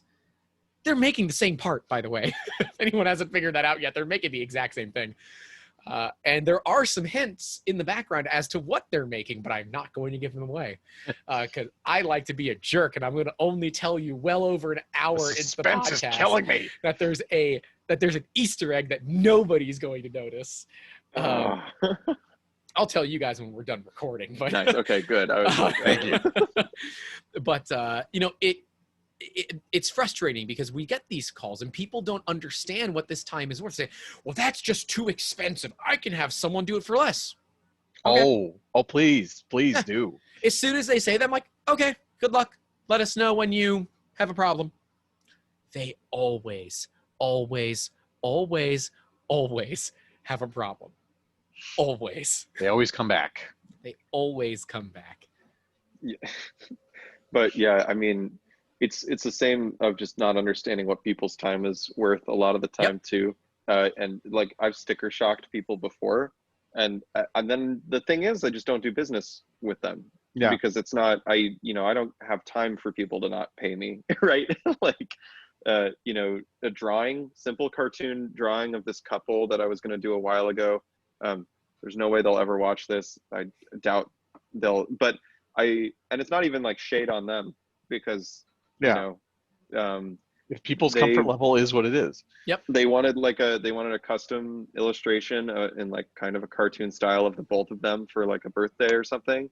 And they came to me and were like, "Oh, like how much will that be?" And I was like, $120 flat, And that was me keeping it pretty low too, because it was like something I liked to do. Yeah. And so I could get it done in, that was plenty for me. I was ready to go for that.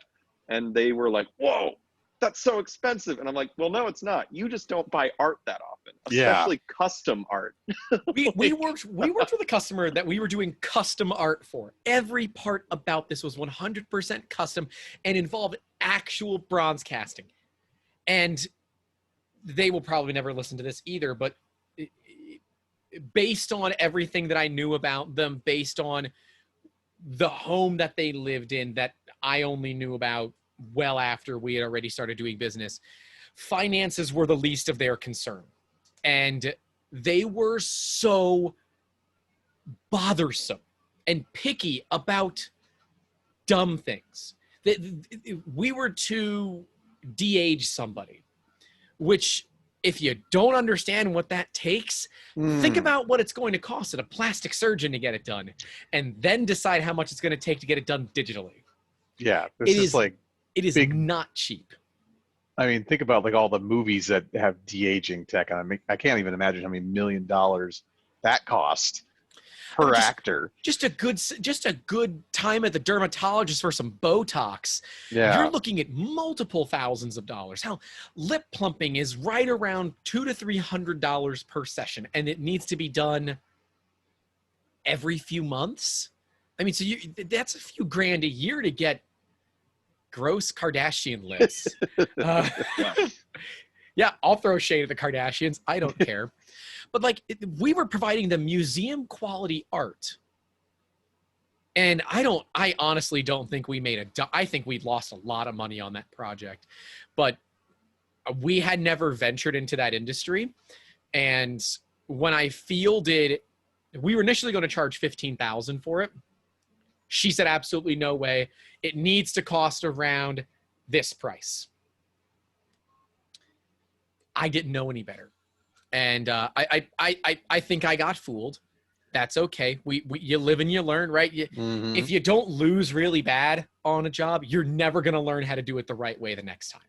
So yeah.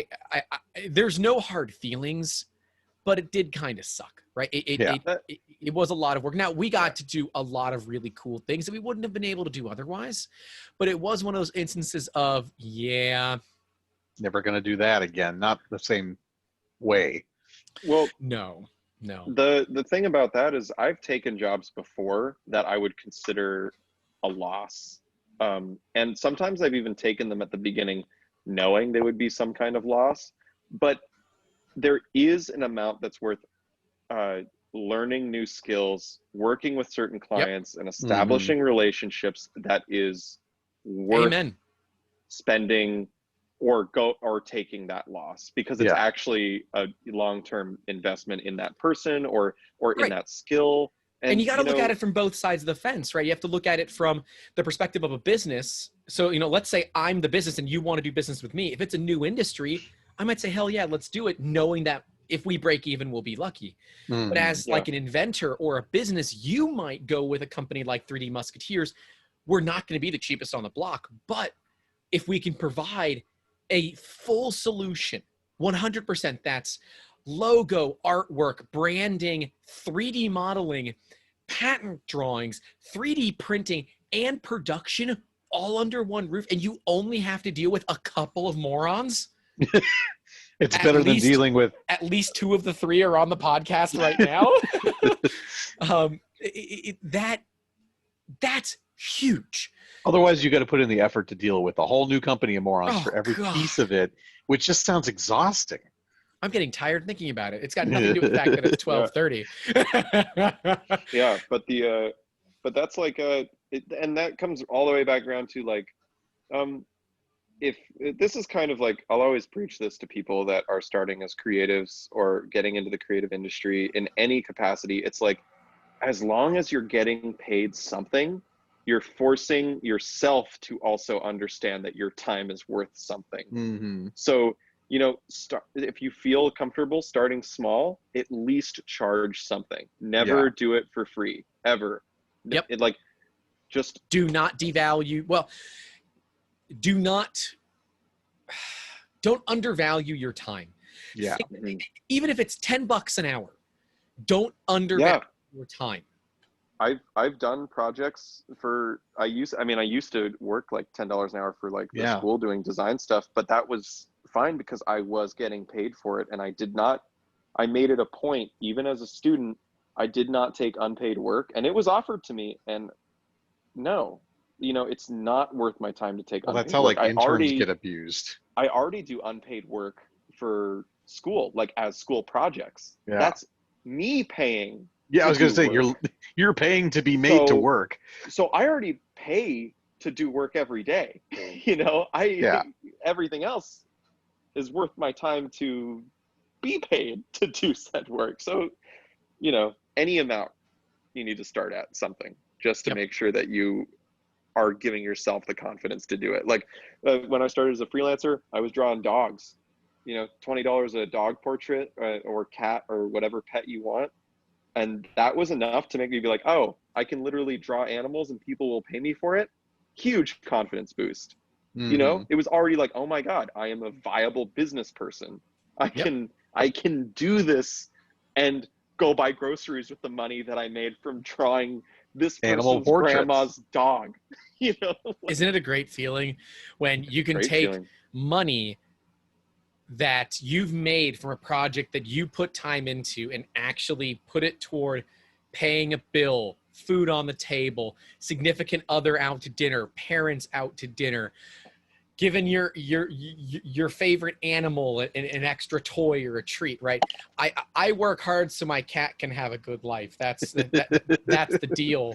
And that's the joke as the starving business owner here that, 3D Musketeers has been around for almost 6 years now, and I have yet to take a paycheck because I believe that we need to get to a point where everybody is getting paid what they should and what they're worth, and I am the last person that gets paid. I, the business owner, am the last person that gets paid. If you go into business saying I'm the first person that gets paid and screw everybody else, well, you might have a great MLM or a religion, but you're not going to have a great business. Yeah. And not one that people care about. You're not going to have one where, you're going to talk to people. And it's crazy because that's my brand. My brand is if there is success in the business, I had nothing to do with it. It was Tad, it was Nathan, it was David, it was the team. It was nothing to do with me. I just brought these people together and they made it happen. If there was a failure, there is one person that is responsible, and it is me. It is my failure because ultimately that is my responsibility. Not to take away from your poignant moment there, but every time you say my brand, I think of the 1-800 contacts commercial. My brand! Look with your special eyes. Should we title it My Brand? My Brand! We should title the podcast My Brand. Love that commercial. Now we can have a whole podcast on branding, and I don't know a damn thing about it. Oh man, that's the business, baby. That's show business. I think we've gone into it pretty well here. I say we wrap it up. I think just that little hint of typeface talk. I like it. I think look how much it brought up. Oh my God. There is a whole universe to explore here. Oh, but it felt so good. This is what a podcast is like, man. We've got the spark. Oh, it's so good. It's so good. I want to, we got to do this again, man. Cause I want to keep going through that same image. Mm-hmm. And part of me is like, I want to do it where I'm making the edits, where I'm doing it. At his direction. At Thomas's direction. And then Thomas does one and we compare them. Baby's first drawing versus Let's put it on the The let's put it on seasoned the professional. fridge. It's like we're at the shooting range. Thomas is over there with the 50 BMG, and I'm over here with my 1022. That might be a fun experiment. I don't know if I'm up for that kind of time, but Yeah. I used to hold an ace from Photoshop, so I used to have it back in the CS2 days. Yeah, going back, Ooh. baby, going friggin' back. And I still got my copy of CS6 Yeah, see, because I I'd refused to pay for cloud. Yeah, Well, it's a I'd bad already business used model anyway. Well, not for Illustrator. them, but for everybody else. Right. Yeah, but yeah, I mean, there's so many things, and like it's if you have a good brand and you have a good typeface that you can modify a little bit, that's great. You already did it, man. Like, because eventually It that could have been will much become- worse. It could have been worse. It could have been I've Comic seen- Sans. I've seen some of the Don't some you of the take best that stuff I've back. seen though. It's like some of the best stuff that I've seen, or that some of the most fun I've had working with people has been like, because people genuinely just want to be able to communicate the ideas they have or whatever, and it's Right. just a designer's job to boil that down and make it effective. Like, we're just here to streamline everything that you want to say in an image and tell you why you don't need to say all of it. Right. And that's great, because as you can tell, I never shut the hell up. And that's a There's problem a- most inventors and business owners have. Because, look, find anyone that you know that just had a new baby and go to their Facebook page. What is it going to be full of? Pictures Baby of their pictures. baby. And what Pictures is of their dumbass kid.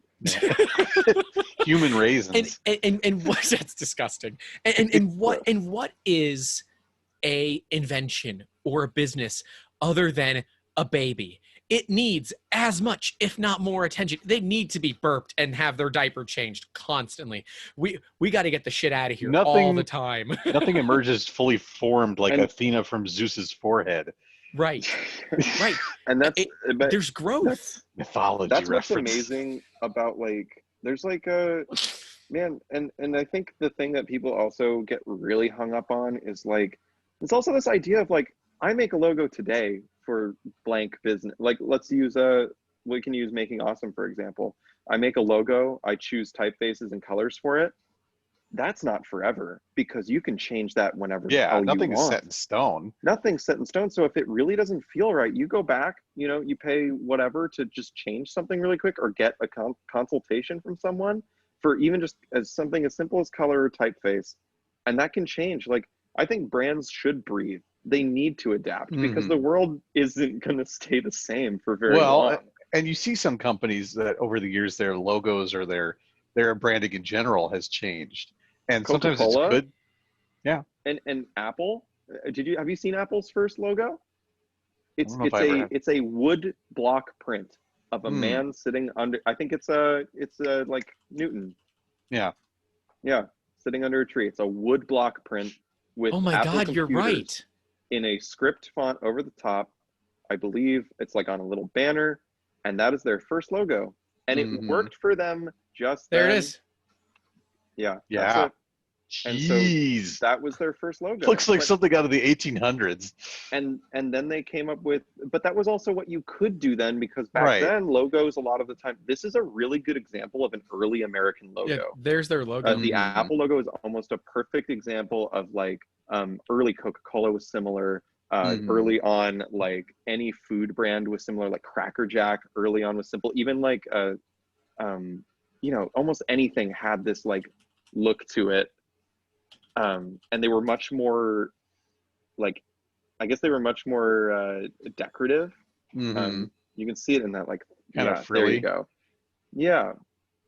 Especially that I think- 1893 one. And they were really dialing in their look. Like, even in the drunk 90s, the drunk history episode on Coca-Cola is pretty good. in the 90s and It is. 2003 By the way. there, you can still see that, like, Coca-Cola, you could still use full color photography in your logo, but that's faded out because it's not as effective. the And hell also happened in style '85? changes. Um, Coke? That Oh, was uh, they they went a were little going- too minimal. yeah, but that's like yeah, everything just is always changing. Like, look at their first logo. It's just simply typeset's got a dash in it. It actually kind of looks more modern than some of the ones that came after. Isn't that interesting? Yeah. Yeah. I mean, you went through some pretty crazy stuff. I could talk about design. Like, they went through Gaslight era right in the middle there, and it looks pretty crazy. But like, I mean, there's so much to the history of a lot of these logos. I'm gonna pick up Ooh. history because it's PepsiCo. And Pepsi had a really Coca-Cola-y logo. Oh, wow. But Because obviously that's they what- eventually wanted to get Well, away actually, from that, right? If you look at the history of Coca-Cola and Pepsi next to each other, you will see that in 2003, Coca-Cola and Pepsi had the same looking photo thing going on with the logo kind of in the front. Like, they're similar when they were going through these times because they were adapting to the same consumers, right? Yeah. You know? My favorite story about them is the it was either the original Coke or the clear Coke. And I forget which one did it. One of them deliberately torpedoed the other by making, and I think it was the clear one, where they deliberately made a clear soft drink that was terrible to torpedo the other one because they don't want it to be clear. They didn't want that to catch on. They wanted that dark brown color because that's synonymous, right? Yeah. When you think of clear soft drink, you don't think of Coca-Cola. You think of Sprite. Think of Sprite, Sierra Mist. Yeah. You think of those. You don't think of Pepsi or Coke. Although I think, isn't Sprite under Coke? Yeah, I don't know, Sprite's just just Coca-Cola owned. Yeah. One but little it wasn't. one digression here as we're looking at this. So you see the 1973 Pepsi sort of color scheme and everything. I don't know if anyone has ever seen this movie. I think it was Dennis Quaid in the 80s or early 90s was in a sci-fi movie called Enemy Mine. It was like a starfighter pilot fighting these like lizard men. And there's a product placement part where there's this is like hundreds of years in the future. There's a can of Pepsi. There it is. This is it? Yes. but it used like the same like thing from the 70s I happen or to early like 80s. that. I like that logo. It's kind of interesting, right? But what's interesting to me is that they wanted to sort of postulate that like this branding would still exist in the future to the degree that it was recognizable hundreds of years later. Yeah, there's the Yeah. It's like, why would you think that it would go unchanged? Yeah, but colors and everything. I mean, I'm so curious to see what this movie got. Have you ever seen this, Grant? Reviews? No, I've never It's seen it. a good movie, actually. Is it actually good? It's quite good. I'm seeing if it has like any like Rotten Tomatoes. Oh, hey, it's 6.9 out of 10 with 43,000. All right, I'll add that. I'll add that. It's worth to a the watch. list. It's a fun movie. I like it. But you know that that is branding it's so from someone that knows so little and has battled with kind of a tough name, right? 3D Musketeers is a tough name because people don't know how to spell it. Branding, it is. That's we own both 3D Musketeers and Musketeers.com. And redirect them to the right one. Yeah, so we redirect Musketeers to Musketeers. But Smart, if you do the email wrong, it instantly kicks back to you. I didn't do the thing with the email because I don't want to go through all that effort. But the understanding branding it really is more important than people give it credit for. And Oh yeah. it's a topic that to me, when we first started, I'm like, this might be a 45-minute podcast. We're gonna one and done this thing. No, we've been going for almost 2 hours. Yeah. Right? People Yeah. always think that like branding is the icing on the cake, whereas it's especially now, man, It's a foundational item. it's you're already going into an ocean of other people advertising and marketing, and like If you don't put you the gotta- effort in. you got to put the effort in because it's harder to get noticed now more than ever, which Yep. I mean gives designers a lot of jobs, so that's good. Mm. But Gotta love it. But it puts the onus on the person who has a thing to be branded to pay the dollars, put the time in, it's worth or else investing it's not in, going to work. And God damn it, man, it's fun. Okay, it's It fun honestly to is. do branding, and it's fun to be part of it. And like it's great. It's your thing, and Yeah, you get to see it all pretty and cool, and exactly. that's great. If I were an inventor, I'd want to put the time in for that, because it's like, I'm then you really get to- looking forward to it. Now, Yeah. It's Thomas, fun. can you do like package design in that thing too? Yeah. See, that's the big thing too, man. Inventors will end up with really cool ideas and we can 3D print them. But man, that packaging matters too. Because It's huge. if it takes up too much space on a shelf, Walmart's not going to put it on their shelf. If it's going to take up, more space than a 12 pack, there's so much to it. Mhm. We talk a lot about in school when we're designing packaging and everything, a lot about like how you use the least amount of material to make it cheap to package, as well as Mhm. sustainable. It's a huge thing to think about all of these considerations. And then, how do you make it look pretty? Like, Yeah. how do you showcase a product in the best way possible in a box? Like, think about like, why does Apple spend so much money on their packaging, and why is it like almost a meme that their packaging is as good and futuristic But as dude, it is? look, and I am an Android But is guy, it- okay? I've got a Pixel 3a XL. I'm on a Windows computer. I am no Apple, but Mhm. damn, they've got good packaging. It's good. I just They don't do like It's that it right. really good. That monolithic, monochrome, and that velvety, soft touch paper Makes you feel good. Yeah. with that spot UV. Girl, that's just someone was underpaid to design that. Probably. I'm certain. But Yeah. that's what happens when you work with an Apple, right? You don't want to work with Apple. You want to sell to Apple. Mhm. Yeah. Apple got it right. They said, we're going to make the phones. Honestly, everyone else can make the cases. We don't really care. They make a couple of cases, but they give out their models so people can make cases. So you get, some of these big companies out there that are making these cases, and then they get the brand recognition, because if you run a naked phone, you are a better man than I am, because I don't do it. I haven't seen anyone do that since phone cases were a thing. I run a Spigen Tough Armored case because that was the best case that I could find for this phone when I got it. Caseology for the Pixel. You have a Pixel 2? I have a Pixel 1. Pixel Bros! Yes. Come on, get the 4A. It's starting to crack, though. It's like 4 or 5 years old now. It's getting there. And I don't. So this is one of my favorite phones that doesn't really work anymore. It's a Lee Echo. It's made by oh, look, you can see the reflection of all my. Ooh, yeah, lighting. if you're watching us, you can see the lighting. This is made by the parent company of Vizio, or its parent company is Vizio, Lee Echo. It's a defunct company. It's a China phone. You could get one case for it, and it was really easy to reverse engineer. So I had a 3D printed case on top of a TPU rubber that it came with. I've always wanted to do that for the Pixel. Yeah, but I've been meaning to do that now that I have a printer. Freaking Spigen has all these angles and stuff, and I'm not the kind of designer you are. I should send you one. I should just Prime Amazon, baby. I'll make you a case for it. Because I want to make it out of neon green.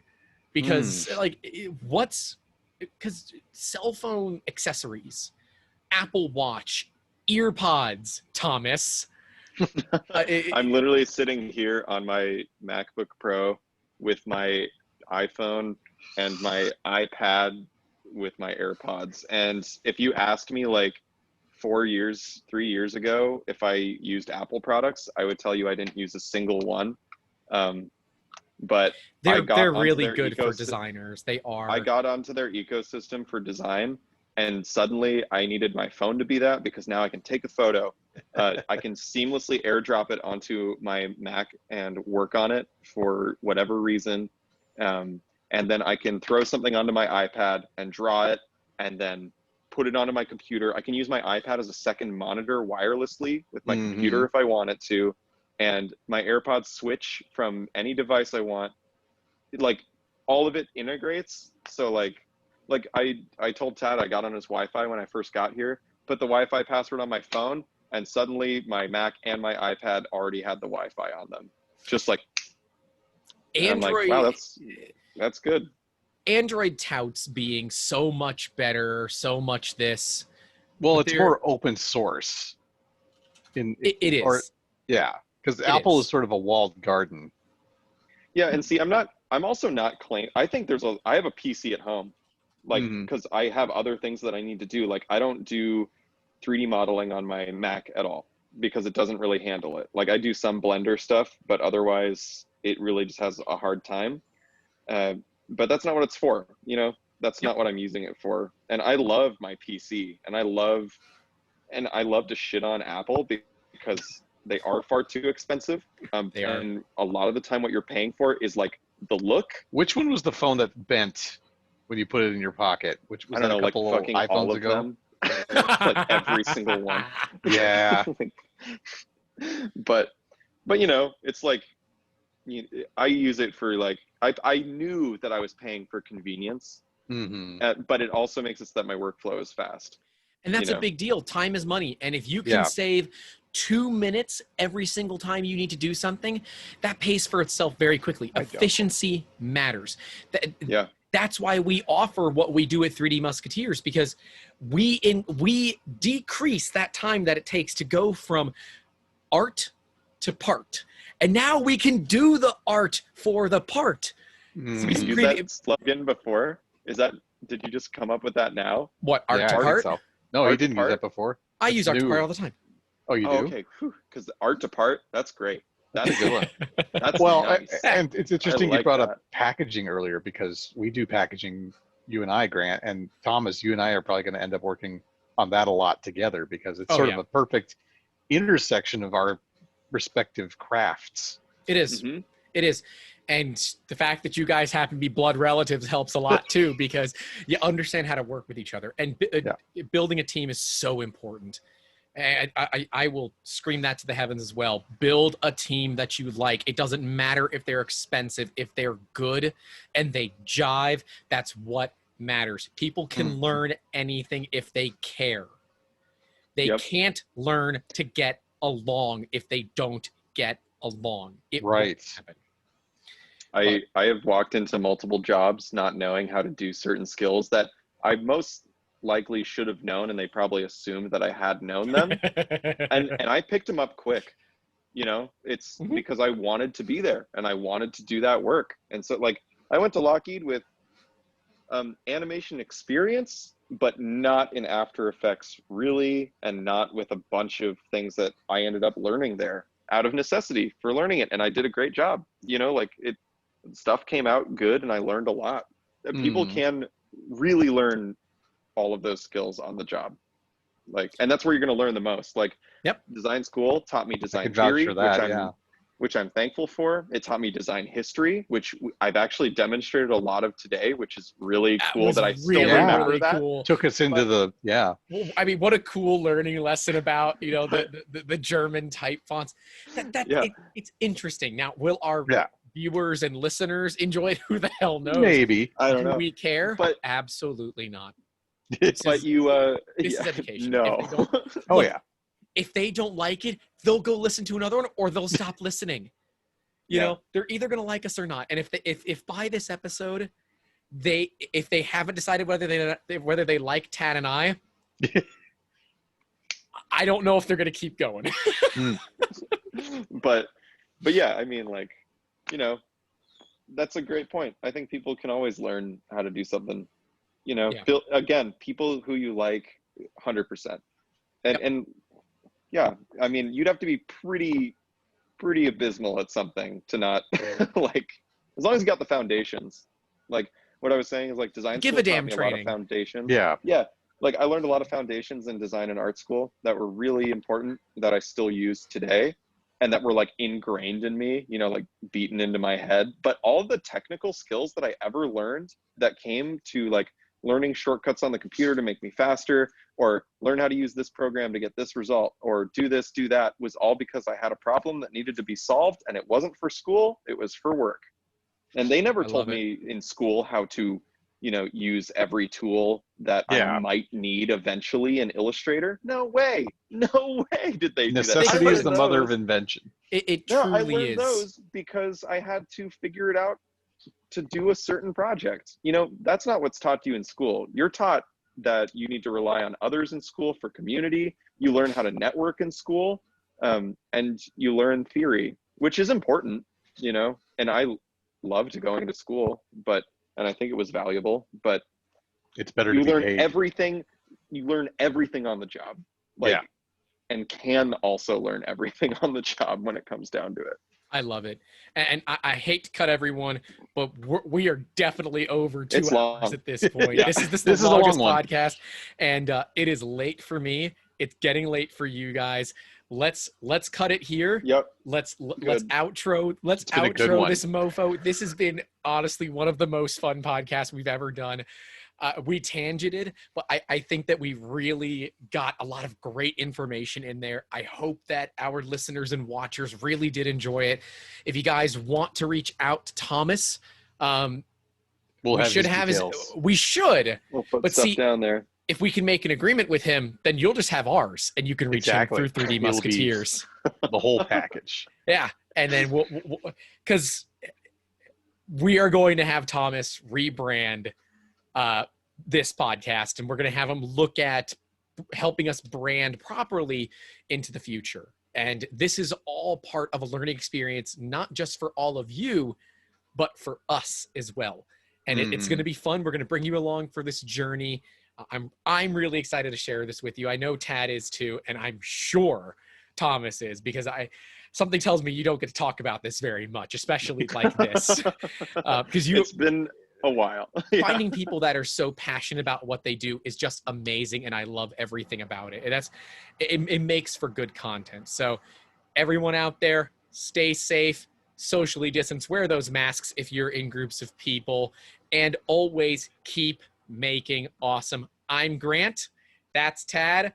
Thomas is somewhere below, I think. Hopefully everything records like this. Otherwise, it's weird. It should. And we hope you guys have a wonderful day. Take care. Thanks.